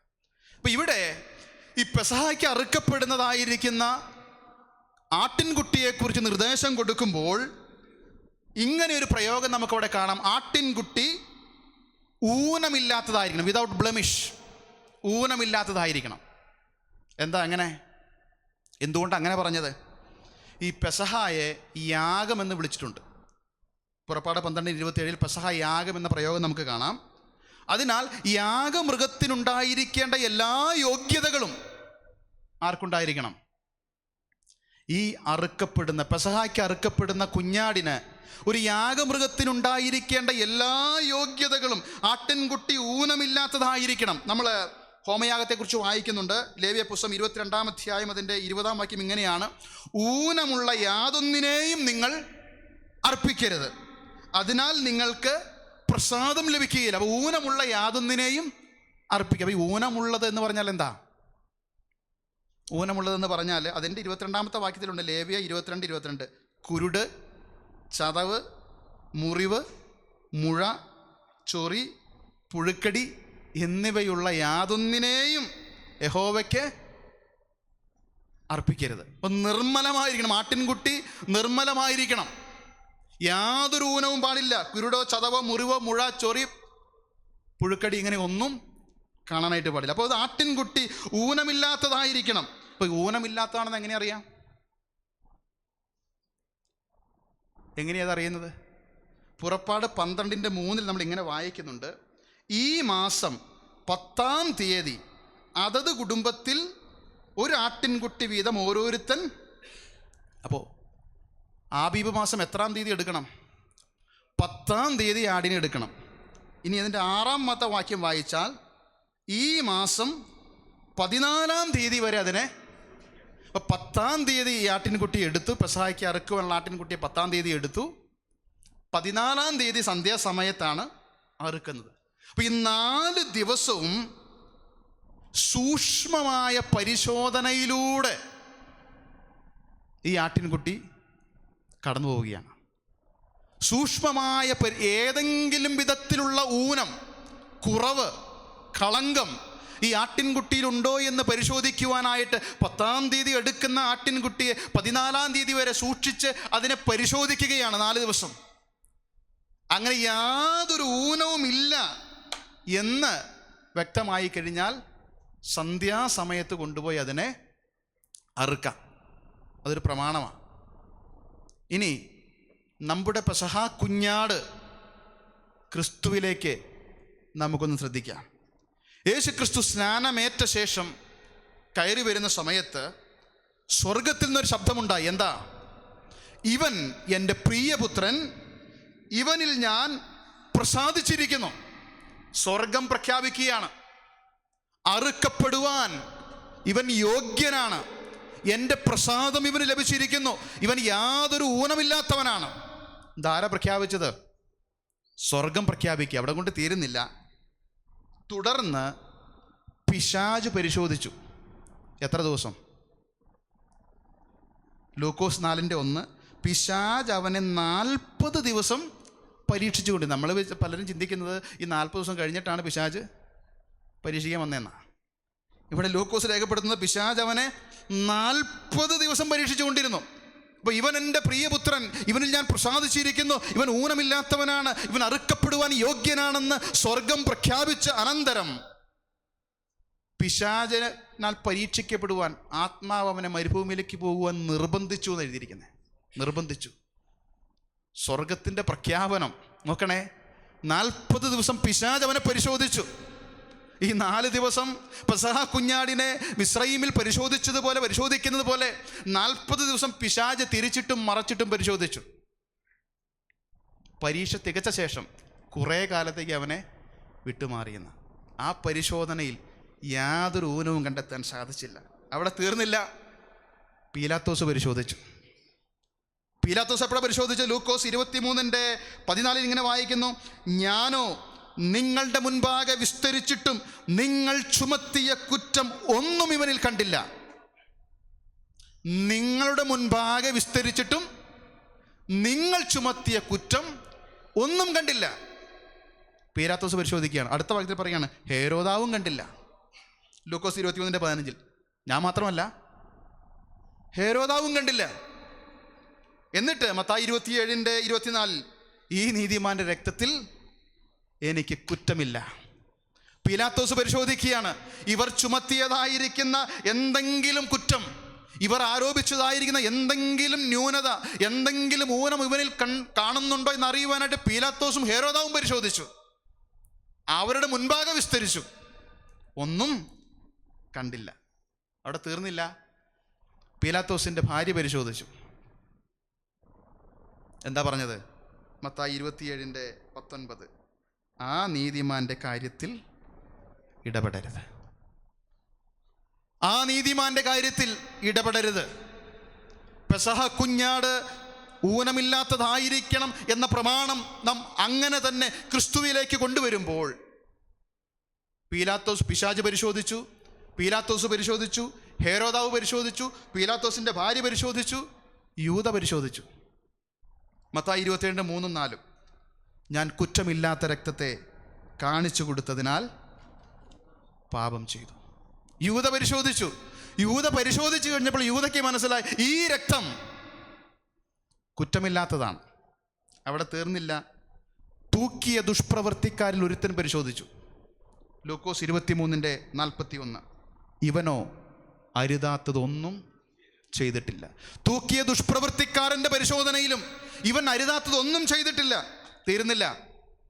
ശതാധിപൻ പരിശോധിച്ചു. ലൂക്കോസ് 23:47 ഈ മനുഷ്യൻ വാസ്തവമായി നീതിമാനായിരുന്നു, ദൈവപുത്രനായിരുന്നു. ശതാധിപന്റെ പരിശോധനയിലും യാതൊരു ഊനവും കണ്ടെത്തുവാൻ സാധിച്ചില്ല. പോരാ, പത്രോസ് പരിശോധിച്ചു.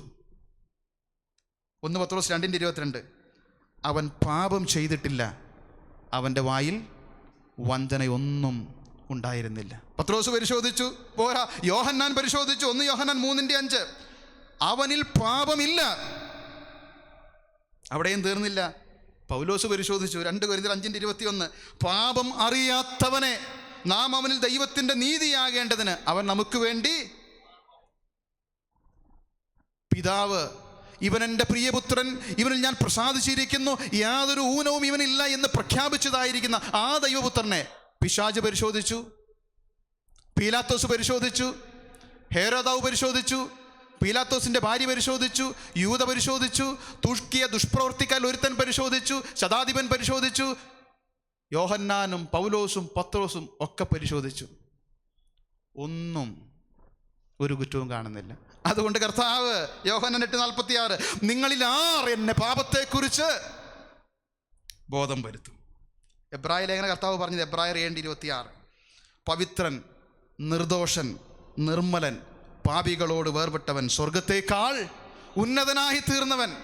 അപ്പോൾ പെസഹ കുഞ്ഞാട് ഊനമില്ലാത്തതായിരിക്കണം എന്നുള്ളതായ സ്വർഗത്തിൻ്റെ പ്രഖ്യാപനം സകല മാനവജാതിയുടെയും പാപത്തിന് പരിഹാരം വരുത്തുവാൻ ദൈവത്തിൻ്റെ കുഞ്ഞാട് അറുക്കപ്പെടുമ്പോൾ ആ കുഞ്ഞാട് ഒരു ഊനവും ഇല്ലാത്തതായിരുന്നു എന്ന് സ്വർഗവും ഭൂമിയും അധോലോകവും പിശാചും സാക്ഷ്യപ്പെടുത്തി.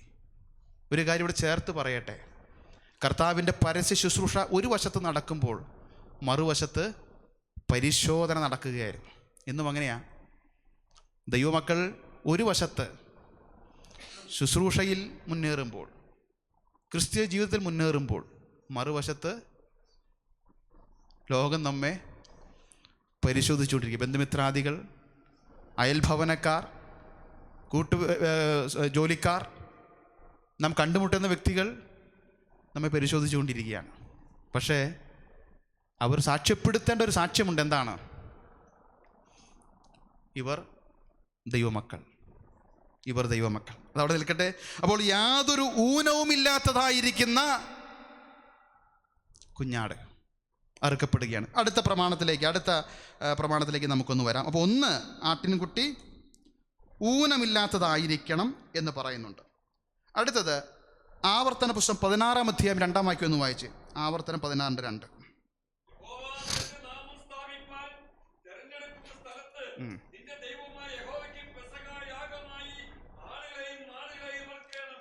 ഈ പെസഹായുടെ പ്രമാണങ്ങൾ പരിശോധിക്കുന്ന സമയത്ത് ഇവിടെ നാം ഇങ്ങനെ വായിക്കുന്നു: യഹോവ തൻ്റെ നാമം സ്ഥാപിക്കുവാൻ തിരഞ്ഞെടുക്കുന്ന സ്ഥലത്ത് നിന്റെ ദൈവമായ യഹോവയ്ക്ക് പെസഹായാഗമായി ആടുകളെയും മാടുകളെയും അറുക്കണം. അപ്പോൾ എവിടെ വെച്ചാണ് ഈ പെസഹായാഗം കഴിക്കേണ്ടത്?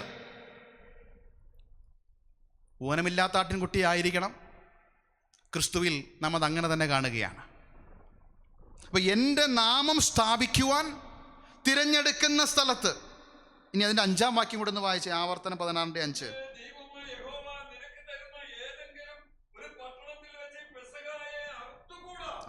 നിന്റെ ദൈവമായ യഹോവ നിനക്ക് തരുന്ന ഏതെങ്കിലും ഒരു പട്ടണത്തിൽ വെച്ച് പെസഹായെ അറുത്തുകൂടാ. ഇത് എവിടെ അറുക്കേണ്ടത്? ദൈവം തൻ്റെ നാമം സ്ഥാപിക്കുവാൻ തിരഞ്ഞെടുക്കുന്ന സ്ഥാനം. അപ്പോൾ അങ്ങനെയെങ്കിൽ നാം ഇങ്ങനെ വായിക്കുന്നുണ്ട്, ന്യായപ്രമാണം വരുവാനുള്ള നന്മകളുടെ നിഴലല്ലാതെ കാര്യങ്ങളുടെ സാക്ഷാൽ സ്വരൂപമല്ല. അപ്പോൾ പുതിയ നിയമ വിശ്വാസികളെ സംബന്ധിച്ച് ദൈവം തൻ്റെ നാമം സ്ഥാപിക്കുവാൻ തിരഞ്ഞെടുക്കുന്ന സ്ഥാനം ഏതാ? അവിടെയാണല്ലോ എന്താ ആചരിക്കേണ്ടത് എന്ന് പറഞ്ഞാൽ കർത്താവിൻ്റെ അത്താഴം. ആദ്യത്തെ പെസഹ ഞാൻ പറഞ്ഞു, അത് മിസ്രൈമിൽ നിന്ന് വീണ്ടെടുപ്പ് സാധ്യമാക്കിയപ്പോൾ പിന്നീടുള്ള എല്ലാ പെസഹയും എന്തായിരുന്നു? ഓർമ്മനാളായിരുന്നു. തലമുറകളോട് പ്രസ്താവിക്കേണ്ട ദിവസമായിരുന്നു. ഊനമില്ലാത്ത പെസഹ കുഞ്ഞാട് അറുക്കപ്പെട്ട് കാൽവറി ക്രൂശിൽ, അതിനുശേഷം കർത്താവ് സ്ഥാപിച്ച ആ കർത്താവിൻ്റെ അത്താഴം, ഇതെല്ലാം എന്താണ്? അത് ഓർമ്മനാളാണ്, ഡേ ഓഫ് റിമംബ്രൻസ്. അപ്പോൾ ഇവിടെ പെസഹ അറുക്കുന്നതിനെ കുറിച്ച് പറയുമ്പോൾ, പെസഹ ആചരിക്കുന്നതിനെ കുറിച്ച് പറയുന്നത് യഹോവ തൻ്റെ നാമം സ്ഥാപിക്കുവാൻ തിരഞ്ഞെടുക്കുന്ന സ്ഥലത്ത്. അപ്പോൾ പുതിയ നിയമത്തിൽ അങ്ങനെ ഒരു സ്ഥലമുണ്ടോ? പഴയ നിയമത്തിലാണെങ്കിൽ നമുക്ക് പറയാം, യെരുശലേമിൽ ശീലോവിൽ നമ്മൾ കാണുന്നുണ്ട്, യെരുശലേമിൽ കാണുന്നുണ്ട് അല്ലേ? പഴയ നിയമത്തിലാണെങ്കിൽ എളുപ്പമായിരുന്നു. അപ്പോൾ പുതിയ നിയമത്തിൽ എവിടെ പോയി ഒരു സ്ഥലം കണ്ടെത്തും ഈ പെസഹ ആചരിക്കാൻ?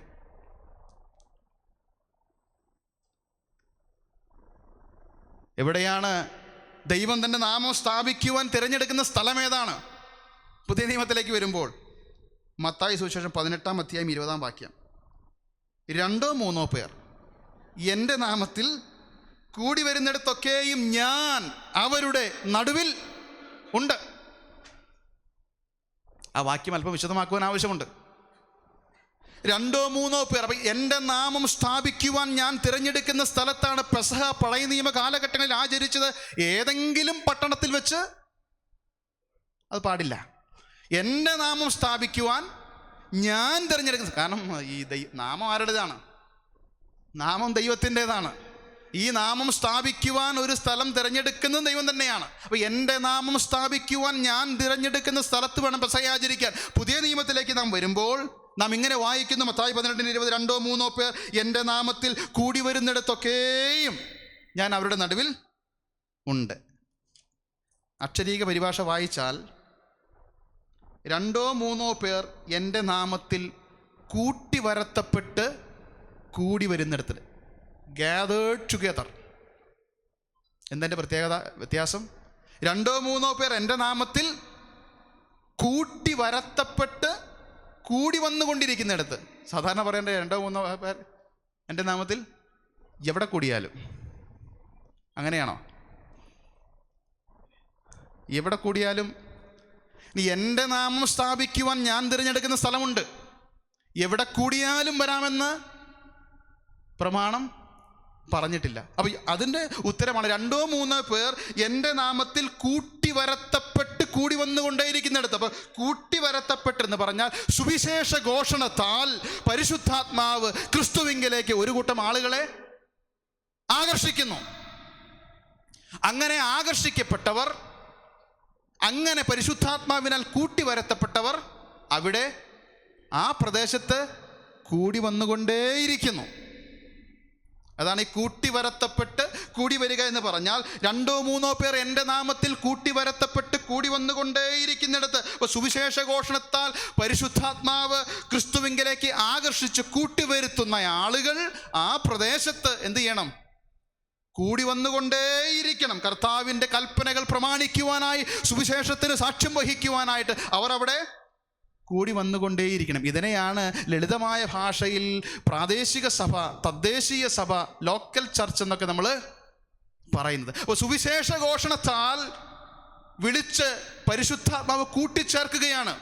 ആ കൂട്ടിച്ചേർക്കപ്പെട്ട ആളുകൾ, ഒരു സ്ഥലത്ത് കൂട്ടിച്ചേർക്കപ്പെട്ട ആളുകൾ സ്ഥിരമായി കൂടി വന്നുകൊണ്ടേയിരിക്കുക. അവരുടെ നടുവിൽ നമുക്കറിയാം 2-3 സഭകളായി നിസാര കാര്യങ്ങളുടെ പേരിൽ തല്ലുകൂടി പിരിഞ്ഞു പോകുന്ന ആൾക്കാരുണ്ട്. അവിടെയൊന്നും കർത്താവ് വരാമെന്ന് പ്രമാണമില്ല. എൻ്റെ നാമം സ്ഥാപിക്കുവാൻ ഞാൻ തിരഞ്ഞെടുക്കുന്ന സ്ഥലമെന്ന് പറഞ്ഞാൽ സുവിശേഷ ഘോഷണത്താൽ കൂട്ടി വരത്തപ്പെട്ട ആളുകൾ കർത്താവിൻ്റെ കൽപ്പനകൾ അനുസരിക്കുവാനായി കൂടി വന്നുകൊണ്ടേയിരിക്കുന്ന സ്ഥാനത്ത്, ഇങ്ങനെയുള്ള സ്ഥലത്താണ് ഈ കർത്താവിൻ്റെ അത്താഴവും ഈ ഓർമ്മ നമ്മൾ എൻ്റെ ഓർമ്മയ്ക്കായി ഇത് ചെയ്യുന്നത് പറയുന്നുണ്ടല്ലോ. ഈ ഓർമ്മ ആചരിക്കേണ്ടത് അങ്ങനെയുള്ള സ്ഥലത്താണ്. 1 കൊരിന്ത്യർ 11:23 ഇതിനെക്കുറിച്ച് പൗലോസ് പറയുന്നുണ്ട്. ഞാൻ കർത്താവിൽ നിന്ന് പ്രാപിക്കുകയും നിങ്ങൾക്ക് ഏൽപ്പിക്കുകയും ചെയ്തത് എന്തെന്നാൽ. ഞാനൊരു കാര്യം ചേർത്ത് പറയട്ടെ. ഒന്ന് നിഴലായിരുന്നു, ഇത് പൊരുളാണ്. നിഴലിനോട് അവഗണന കാണിച്ചവർ കഠിനമായി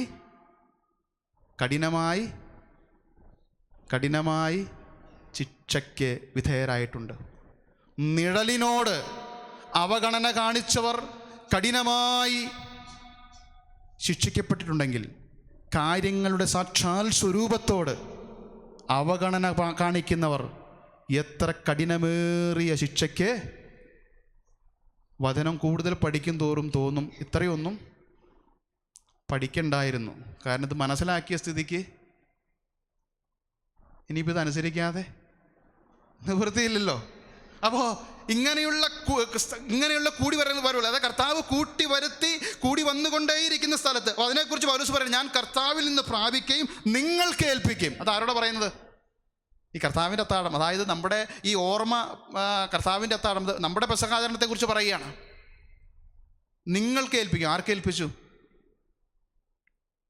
ആണ്ടേ, ഈ നിങ്ങളെന്ന് പറയുന്നത് ആരോടാ? ഈ ലേഖനം, കൊരിന്ത്യരുടെ ലേഖനം എഴുതിയ ആർക്കാ? ഈ മത്തായിയുടെ സുവിശേഷം എഴുതിയത് ആരാന്ന് ചോദിച്ച പോലെ ഈ കൊരിന്ത്യ ലേഖനം എഴുതിയത് ആർക്കാ? കൊരിന്ത്യ സഭയ്ക്കാണ്. അപ്പോൾ ഞാൻ കർത്താവിൽ നിന്ന് പ്രാപിക്കുകയും നിങ്ങൾക്ക് ഏൽപ്പിക്കുകയും ചെയ്ത്, അതായത് കർത്താവിൻ്റെ മരണത്തെ പ്രസ്താവിക്കുന്ന, പെസഹ കുഞ്ഞാടിൻ്റെ യാഗത്തെ ഓർമ്മിപ്പിക്കുന്ന ഈ ശുശ്രൂഷ ആരിൽ നിന്ന് പ്രാപിച്ചു? കർത്താവിൽ നിന്ന് പ്രാപിച്ചു. പുറപ്പാട് 12:1 ഇങ്ങനെ വായിക്കുന്നുണ്ട്. പെസഹ നൽകുന്ന സമയത്ത് യഹോവ മോശയോടും അഹരോനോടും മിസ്രയീം ദേശത്ത് വെച്ച് അരുളി ചെയ്തെന്തെന്നാൽ, അതായത് പെസഹ ആചരണം സംബന്ധിച്ചുള്ള നിർദ്ദേശങ്ങൾ ആദ്യം കൊടുത്തത് ആർക്കാ? മോശയ്ക്കും അഹരോനും. അവരതെന്ത് ചെയ്തു? മോശയ്ക്ക് തൻ്റെ വഴികളെയും ഇസ്രായേലിൽ തൻ്റെ പ്രവൃത്തികളെയും വഴി പറഞ്ഞു കൊടുത്തത് മോശയ്ക്കാ. പ്രവൃത്തികൾ ജനത്തെ അറിയിച്ചു. അപ്പോൾ ഈ പെസഹ ആചരണത്തെക്കുറിച്ചുള്ളതായിരിക്കുന്ന പ്രമാണം ആദ്യമായി മോശയ്ക്കും അഹരോനും നൽകി അവർ അത് ജനത്തിന് പകർന്നു കൊടുത്തു. അപ്പോൾ പൗലോസ് പറയുകയാണ്, ഞാൻ കർത്താവിൽ നിന്ന് പ്രാപിക്കുകയും. അപ്പോൾ നമ്മുടെ പെസഹ കുഞ്ഞാട് അറുക്കപ്പെട്ടതിൻ്റെ ഓർമ്മ നാം പുതുക്കുന്ന ഈ കർത്താവിൻ്റെ അത്താഴത്തെക്കുറിച്ച് പറയുകയാണ്, ഞാൻ കർത്താവിൽ നിന്ന് പ്രാപിക്കുകയും നിങ്ങൾക്ക്, അതായത് കൊരിന്തിലെ സഭയെ ഏൽപ്പിച്ച കാര്യം പറയുന്നു. അപ്പം ഇത് ആർജവത്തോടെ ഞാൻ പറയട്ടെ, ഇത് തദ്ദേശീയ സഭകളുടെ ചുമതലയിൽ നടത്തപ്പെടേണ്ട ഒന്നാണ്. ഏത്? പെസഹ കുഞ്ഞാട് അറുക്കപ്പെട്ടതിൻ്റെ ഓർമ്മ നാം പുതുക്കുന്നതായിരിക്കുന്ന, അവൻ്റെ മരണത്തെ പ്രസ്താവിക്കുന്നത്, ഞാൻ കർത്താവിൽ നിന്ന് പ്രാപിച്ച് നിങ്ങളെ ഭരമേൽപ്പിച്ചു. നമ്മൾ 1 കൊരിന്ത്യർ 11 അധ്യായത്തിൻ്റെ 17 മുതൽ 14 അധ്യായം 7 വാക്യം വരെ, അല്ല 14 അധ്യായം മുഴുവൻ വരെ നമ്മൾ പരിശോധിച്ച് കഴിഞ്ഞാൽ 7 പ്രാവശ്യം നിങ്ങൾ കൂടി വരുമ്പോൾ എന്ന് രേഖപ്പെടുത്തിയിട്ടുണ്ട്. നിങ്ങൾ വീട്ടിൽ പോയിട്ട് അത് വായിക്കണം. 1 കൊരിന്ത്യർ 17 മുതൽ 14 അധ്യായം മുഴുവൻ വരെ. അപ്പോൾ നമ്മൾ പെസഹയുടെ പ്രമാണം കണ്ടു. നിന്റെ ദൈവമായ യഹോവ നിനക്ക് തരുന്ന ഏതെങ്കിലും പട്ടണത്തിൽ വെച്ച് അത് അറുത്തുകൂടാ. പുറപ്പാട് 12:46 വായിക്കുന്നുണ്ട്, അതത് വീട്ടിൽ വെച്ച് തന്നെ അത് അറുക്കണം. അപ്പോൾ ഈ ഓർമ്മ നാം ആചരിക്കേണ്ടത് കർത്താവ് തൻ്റെ നാമം സ്ഥാപിക്കുവാൻ തിരഞ്ഞെടുക്കുന്നത് എന്ന് പറഞ്ഞാൽ, സുവിശേഷത്താൽ, ഇപ്പം സഭ എന്ന് പറയുമ്പോൾ തെറ്റിദ്ധരിക്കരുത്, ഇന്ന് കാണുന്ന ഏതെങ്കിലും വിഭാഗങ്ങളെക്കുറിച്ചല്ല ഞാൻ പറയുന്നത്. യേശു ക്രിസ്തുവിൻ്റെ രക്തത്താൽ വീണ്ടെടുക്കപ്പെട്ടവർ, സുവിശേഷ ഘോഷണത്താൽ വീണ്ടെടുക്കപ്പെട്ടവർ, സുവിശേഷത്താൽ ആകൃഷ്ടരായി പരിശുദ്ധാത്മാവരെ കൂട്ടിവരുത്തുമ്പോൾ ആ പ്രദേശത്ത് അവർ തുടർമാനമായി കർത്താവിൻ്റെ കൽപ്പനകൾ ആചരിക്കുവാൻ കൂടി വന്നുകൊണ്ടേയിരിക്കുകയാണ്. അവിടെ അവരെ ഭരമേൽപ്പിച്ചിരിക്കുന്ന കാര്യമാണ് ഇത്. അപ്പോൾ ഇത് നിശ്ചയിച്ച സ്ഥലത്ത് വെച്ച് തന്നെ, തിരഞ്ഞെടുക്കുന്ന സ്ഥലത്ത് വെച്ച് തന്നെ ഇത് ആചരിക്കണം. അപ്പോൾ തിരഞ്ഞെടുക്കപ്പെട്ട സ്ഥലത്ത്, ഊനമില്ലാത്തതായിരിക്കണം. ഇത് ആചരിക്കാൻ ഒരു സ്ഥലമുണ്ട്. ഏതാണ്? തിരഞ്ഞെടുക്കുന്ന സ്ഥലം. ഇനി ആവർത്തനം 16:6 വായിച്ച്. ആവർത്തനം 16:6.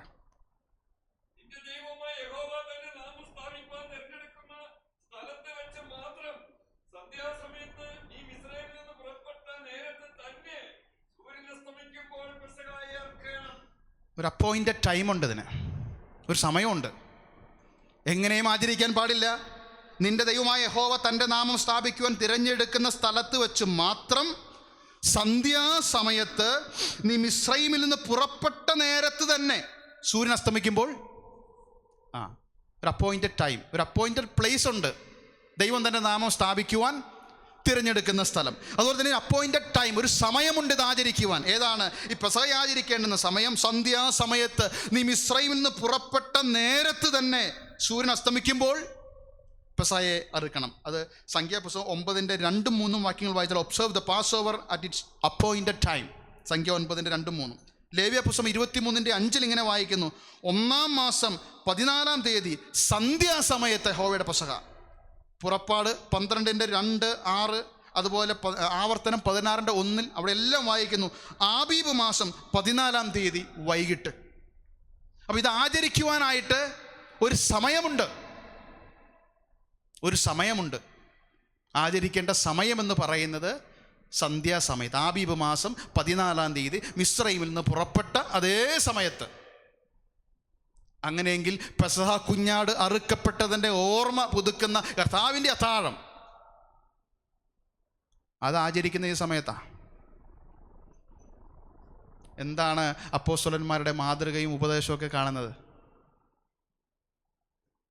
ഏത് സമയത്താണ്?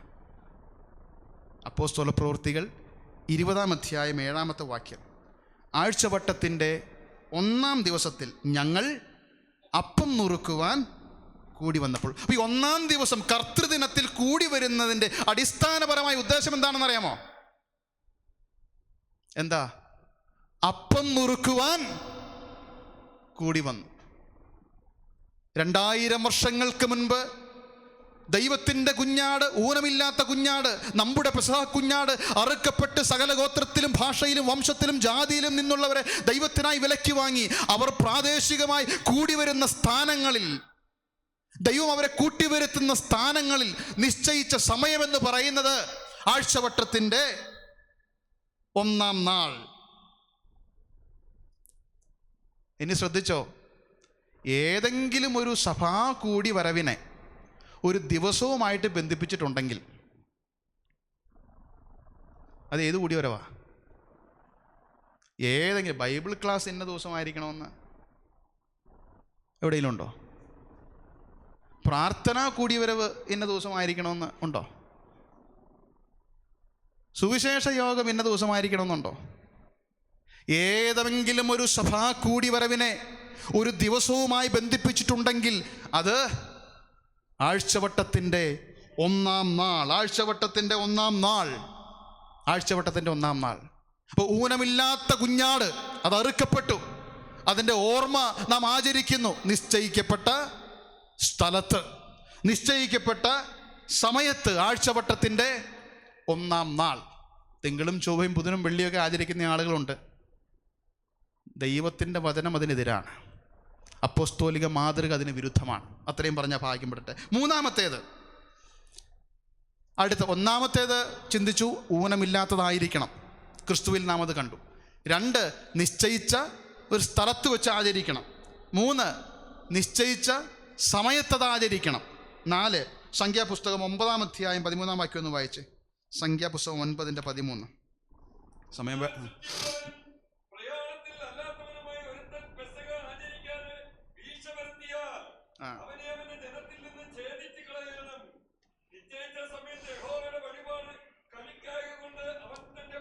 നിശ്ചയിച്ച സമയത്ത് യഹോവയുടെ വഴിപാട് കഴിക്കായ്ക കൊണ്ട് അവൻ തൻ്റെ, അപ്പൊ നിശ്ചയിച്ച സമയത്ത് ഇത് കഴിക്കുന്നില്ലെങ്കിൽ അതെന്താണ്? പെസഹ ആചരിച്ചില്ലെങ്കിൽ അവൻ തൻ്റെ പാപം വഹിക്കണം. അപ്പോൾ മൂന്നാമത് നമ്മളിവിടെ കാണുന്നത് ഡു നോട്ട് നെഗ്ലക്റ്റ്, വീഴ്ച വരുത്താതെ ആചരിക്കണം. എന്നാൽ ശുദ്ധിയുള്ളവനും പ്രയാണത്തിലല്ലാത്തവനുമായ ഒരുത്തൻ പെസഹ ആചരിക്കാതെ വീഴ്ച വരുത്തിയാൽ അവനെ അവൻ്റെ ജനത്തിൽ നിന്ന് ഛേദിച്ച് കളയണം. അപ്പം പെസഹ ആചരിക്കുന്നതിന് ഒരുത്തൻ വീഴ്ച വരുത്തിയാൽ അവനെ, ഞാൻ പറഞ്ഞല്ലോ, നിഴലുകൾ അവഗണിച്ചവർക്ക് കഠിനമായ ശിക്ഷ. ദൈവപുത്രനെ ചവിട്ടിക്കളയുകയും തന്നെ ശുദ്ധീകരിച്ച നിയമരക്തത്തെ മലിനമെന്ന് നിരൂപിക്കുകയും ചെയ്യുന്നവൻ എത്ര കഠിനമേറിയ ശിക്ഷയ്ക്ക് തിരുവെഴുത്ത് വളരെ വ്യക്തമായിട്ട് പറയണം. അപ്പോൾ വീഴ്ച വരുത്താതെ ആചരിക്കണം, വീഴ്ച വരുത്താതെ. ഇവിടെ നാം ഇങ്ങനെ കണ്ടു, ശുദ്ധിയുള്ളവരും പ്രയാണത്തിലല്ലാത്തവനുമായ ഒരുത്തൻ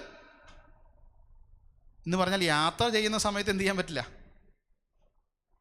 യാത്ര ചെയ്യുമ്പോൾ ഇപ്പോൾ ഈ ആബി മാസം 14-ാം തീയതി യാത്രയിലായിരുന്നുവെങ്കിൽ അത് ആചരിക്കാൻ പറ്റില്ല.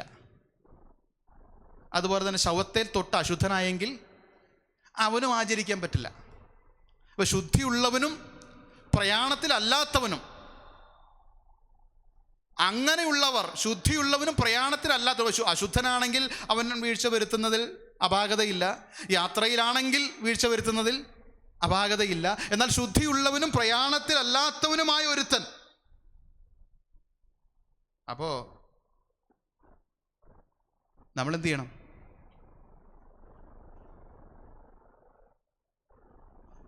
നമ്മളെന്ത് ചെയ്യണം? നമ്മൾ ശവത്തെ തൊട്ട അശുദ്ധനാവോ? ഇല്ല. നമ്മളെന്ത് ചെയ്യണം?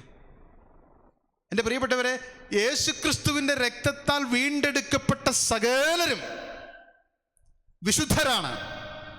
അവൻ്റെ പുത്രനായ യേശുവിൻ്റെ രക്തം സകല പാപവും പോക്കി നമ്മെ ശുദ്ധീകരിക്കുന്നു.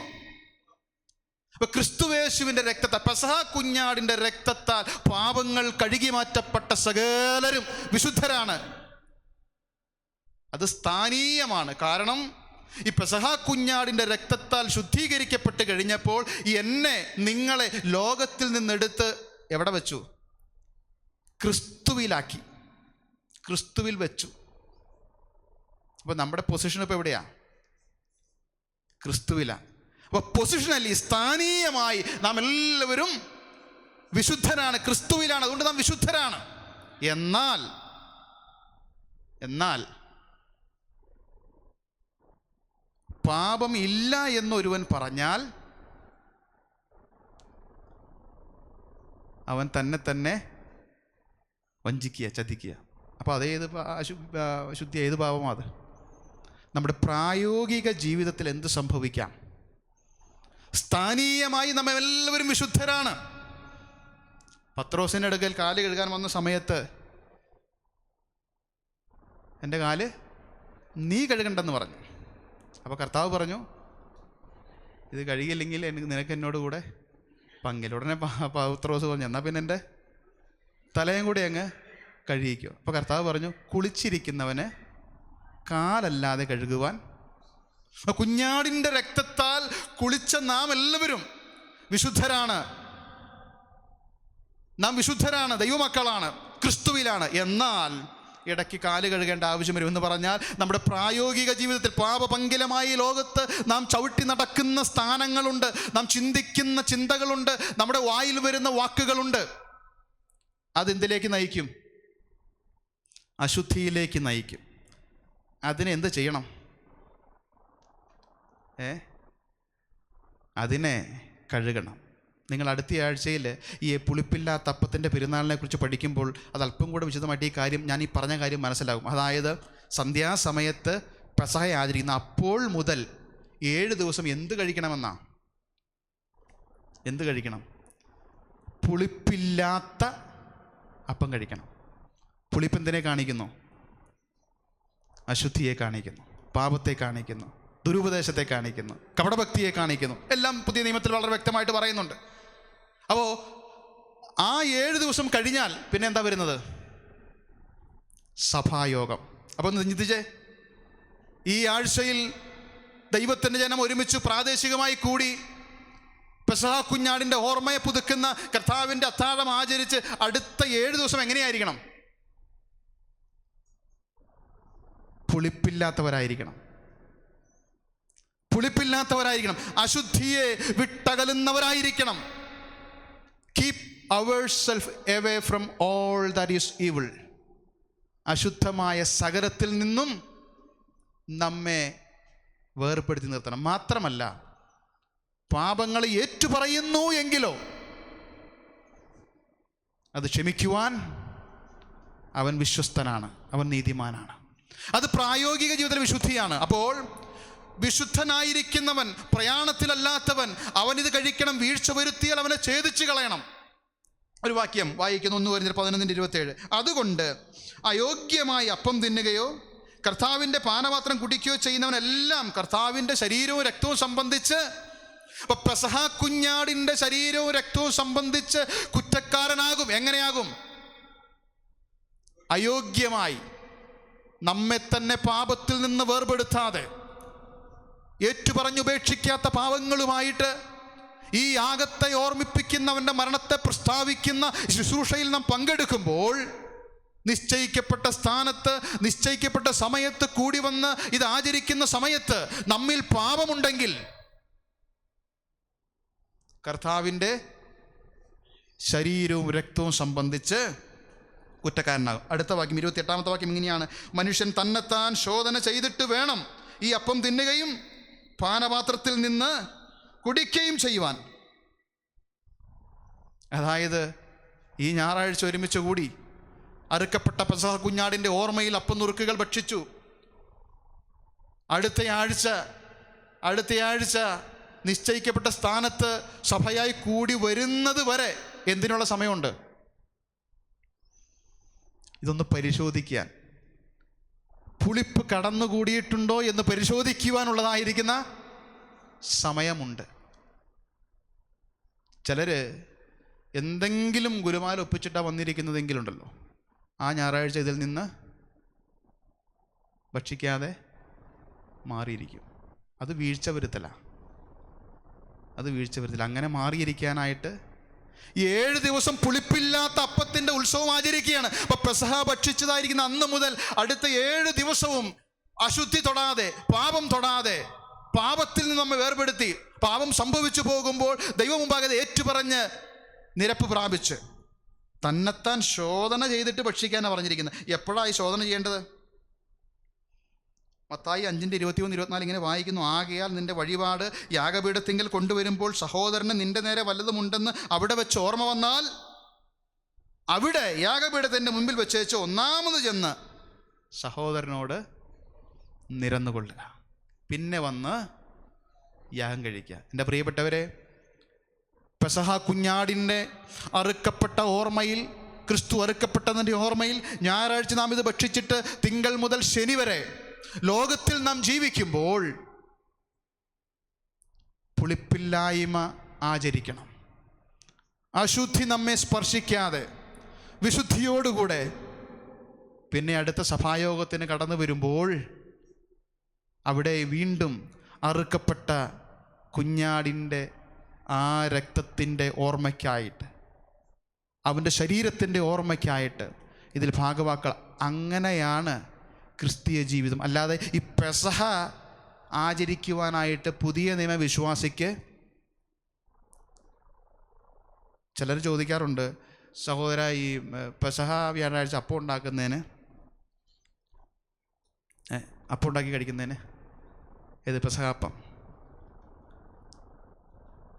എൻ്റെ പ്രിയപ്പെട്ടവർ, ഇത് യഹൂദനാണെങ്കിൽ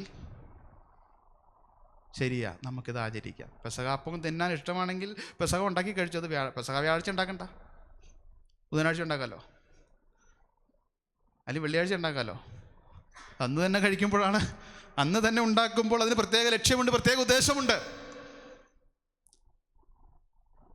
നമ്മുടെ പെസഹ കുഞ്ഞാട് അറുക്കപ്പെട്ടു. ഞാൻ എൻ്റെ വാക്കുകൾ ഇവിടെ പറഞ്ഞ് അവസാനിപ്പിക്കട്ടെ. ക്രിസ്തുവിൻ്റെ മരണത്തിനും 1500 വർഷം മുൻപ് മിസ്രൈമിൽ ആബീബ് മാസം 14-ാം തീയതി സന്ധ്യാസമയത്ത് ഒരു കുഞ്ഞാട് അറുക്കപ്പെട്ടു. 430 വർഷം നീണ്ടു നിന്ന മിസ്രൈമ്യ അടിമത്വത്തിൽ നിന്ന്, ഫറവോൻ്റെ അടിമത്വത്തിൽ നിന്ന് മോചനം പ്രാപിച്ച് ഇസ്രായേൽ ജനം കനാനിലേക്ക് യാത്ര ചെയ്തു. 1500 വർഷങ്ങൾക്കിപ്പുറം, ഇന്നേക്ക് 2000 വർഷങ്ങൾക്ക് മുൻപ് നമ്മുടെ പെസഹ കുഞ്ഞാട് അറുക്കപ്പെട്ടു.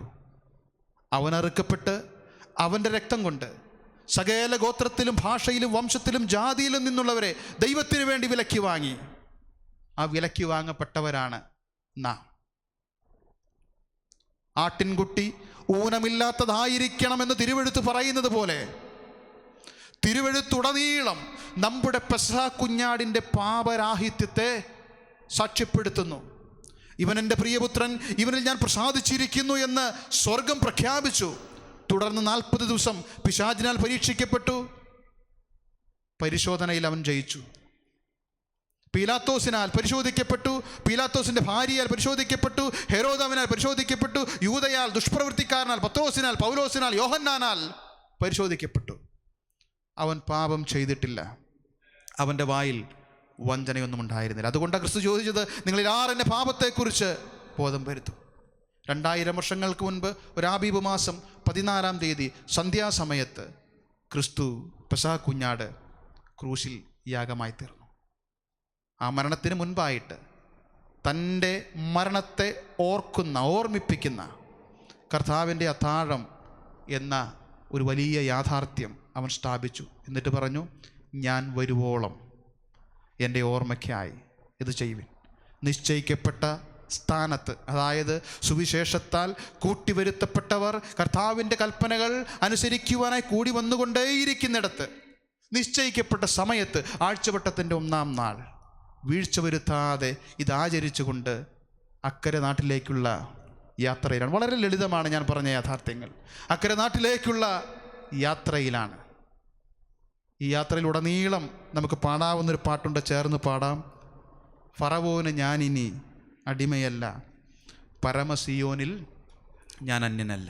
എൻ സങ്കടങ്ങൾ സകലവും തീർന്നുപോയി, സംഹാരദൂതൻ എന്നെ കടന്നുപോയി. ഇപ്പോൾ ക്രിസ്തുയേശുവിലുള്ളവർക്ക് ഒരു ശിക്ഷാവിധിയുമില്ല എന്ന് തിരുവെഴുത്ത് പറയുമ്പോൾ പെസഹ കുഞ്ഞാടിൻ്റെ രക്തത്താൽ വീണ്ടെടുക്കപ്പെട്ട നാം ഓരോരുത്തരും, ഏത് സഭയായിക്കൊള്ളട്ടെ, ഏത് സമുദായമായിക്കൊള്ളട്ടെ, ഏത് വിഭാഗമായിക്കൊള്ളട്ടെ, യേശു ക്രിസ്തുവിൻ്റെ രക്തത്താൽ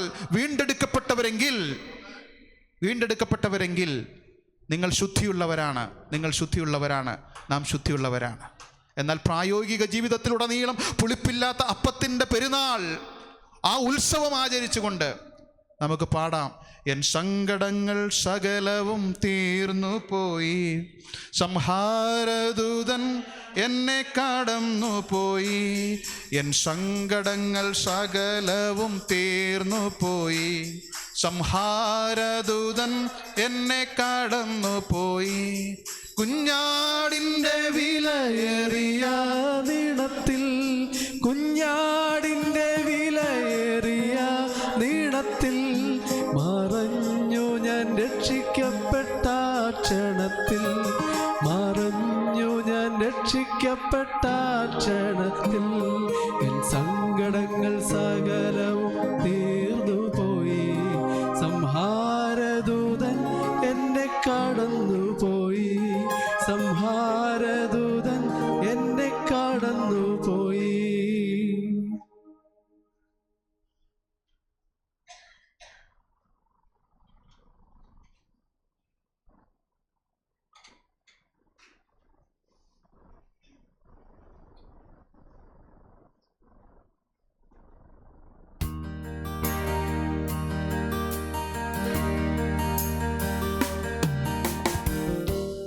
ദൈവതിരുനാമം മഹത്വപ്പെടുമാറാകട്ടെ.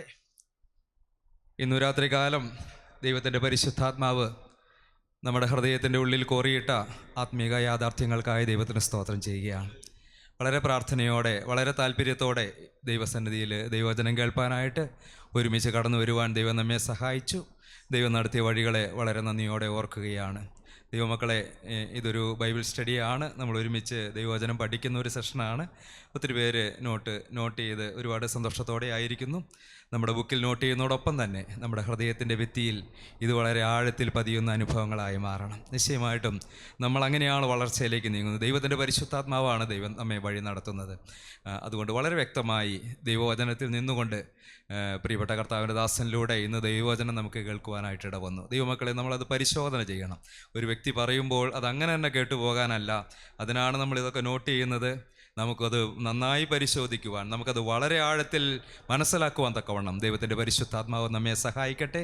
നമ്മളെടുത്തതായ ഒരു സബ്ജക്റ്റിൻ്റെ ഉള്ളിൽ നിന്നുകൊണ്ട് തന്നെ വളരെ വ്യക്തമായി അതിനെക്കുറിച്ച് ഹൃദ്യമായ ഒരു ആലോചന ഇന്ന് കർത്താവിൻ്റെ ദാസനിലൂടെ നമുക്ക് ലഭിക്കുവാനായിട്ടിട വന്നു.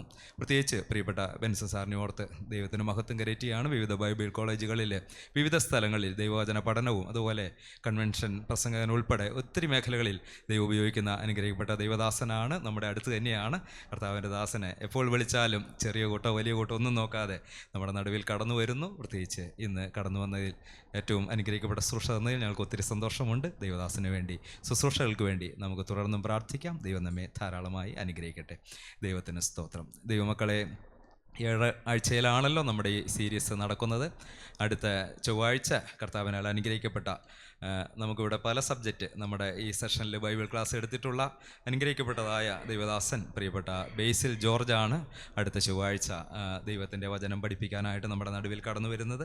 ദൈവത്തിന് സ്തോത്രം. ഇന്ന് നമ്മൾ കേട്ടതുപോലെ ഇതിനോട് ചേർന്നോ കണക്ട് ചെയ്തിട്ടോ ഒരു സീരീസ് ആയിട്ട് നമുക്ക് മനസ്സിലാക്കാവുന്ന പുളിപ്പില്ലാത്ത അപ്പത്തിൻ്റെ പെരുന്നാൾ എന്ന ഒരു പ്രത്യേകമായ രണ്ടാമത്തെ സെഷനാണല്ലോ അടുത്ത ചൊവ്വാഴ്ച നടക്കുന്നത്. അതുകൊണ്ട് നമുക്ക് ഒരുമിച്ച് മനസ്സിലാക്കുവാൻ ദൈവമക്കൾ പ്രത്യേകമായിട്ട് കടന്നു വരിക. നമ്മൾ ഈ ഒരു സബ്ജക്റ്റ് വെച്ചിട്ടുള്ള സ്റ്റഡി ആയതുകൊണ്ട് ഇതിൻ്റെ ഉള്ളിൽ നിന്നുകൊണ്ടുള്ള ശുശ്രൂഷയാണല്ലോ. നമുക്ക് ഏകദേശം ഒരു 1.25 മണിക്കൂർ അടുത്ത് സമയമാണ് ആ സ്റ്റഡിക്ക് വേണ്ടി നമ്മൾ ക്രമീകരിച്ചിരിക്കുന്നത്. അതുപോലെ വരുന്ന ആഴ്ചകളിലും നമ്മൾ അങ്ങനെ തന്നെ ക്രമീകരിക്കുകയാണ്. അതുകൊണ്ട് പ്രത്യേകമായിട്ട് ഈ ദിവസങ്ങളിൽ നമ്മളത് മുടക്കമില്ലാതെ ദൈവമക്കൾ കടന്നു വന്ന് അതിൽ പങ്കെടുക്കണമെന്ന് വളരെ സ്നേഹത്തോടെ ഓർമ്മപ്പെടുത്തുകയാണ്.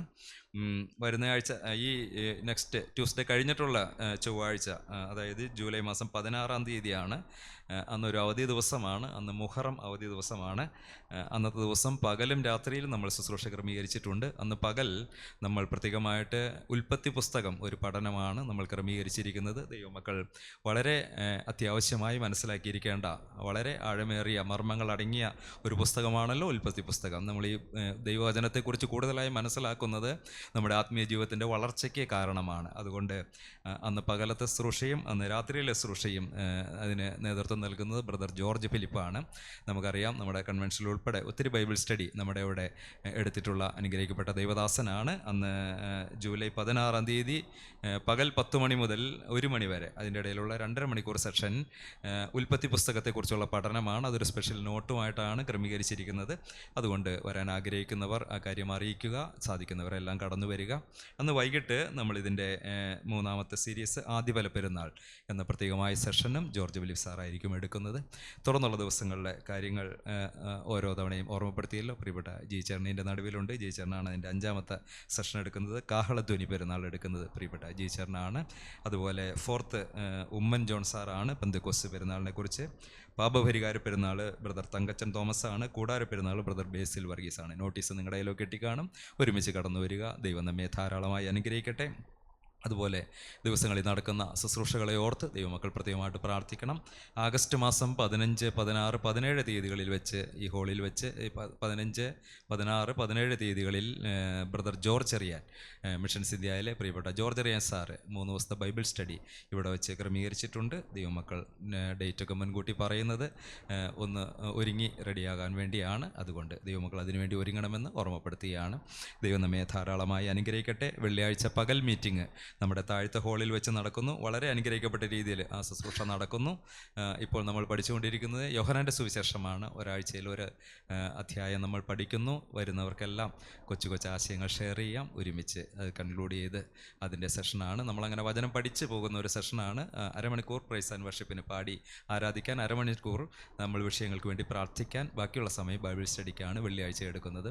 ദൈവമക്കൾ ആ ശുശ്രൂഷയോർത്ത് പ്രത്യേകമായിട്ട് പ്രാർത്ഥിക്കുക. കടന്നു വരിക. ഞായറാഴ്ചത്തെ ശുശ്രൂഷ 10:30 മണിക്കാണ് ആരംഭിക്കുന്നത്. 10:30 തുടങ്ങി 12:30 അവസാനിപ്പിക്കുന്നത്.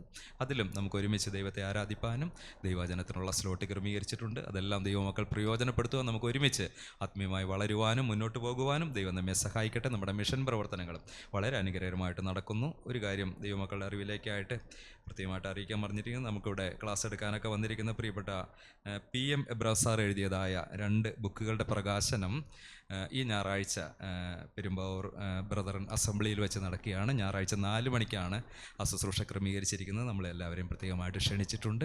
ദൈവമക്കളെ പ്രത്യേകമായിട്ട് അറിയിക്കുകയാണ്. ബുക്കുകളുടെ പേര് ഞാനൊന്ന് വിട്ടുപോയി. 2 ബുക്കുകളുടെ പ്രകാശനം അന്ന് 4 മണിക്ക് സാറ് പ്രത്യേകം പറഞ്ഞണമെന്ന് ആവശ്യപ്പെട്ടിട്ടുണ്ട്. എല്ലാവരും അറിയിക്കുകയാണ്. പ്രത്യേകമായിട്ട് അതിനോർത്ത് പ്രാർത്ഥിക്കുക, സാധിക്കുന്നവർ പങ്കെടുക്കുക. ഈ വരുന്ന ഞായറാഴ്ച 4 മണിക്ക്.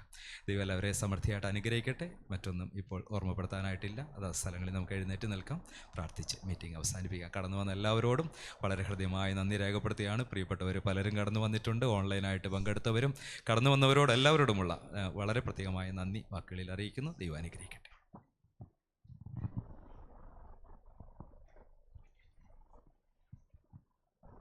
പ്രാർത്ഥിക്കാം. സ്വർഗസ്ഥനായ ഞങ്ങളുടെ പിതാവേ, നിന്റെ തിരുനാമം പരിശുദ്ധമാകപ്പെടണമേ. നിന്റെ രാജ്യം വരണമേ. നിന്റെ ഇഷ്ടം സ്വർഗത്തിലെ പോലെ ഭൂമിയിലുമാകണമേ.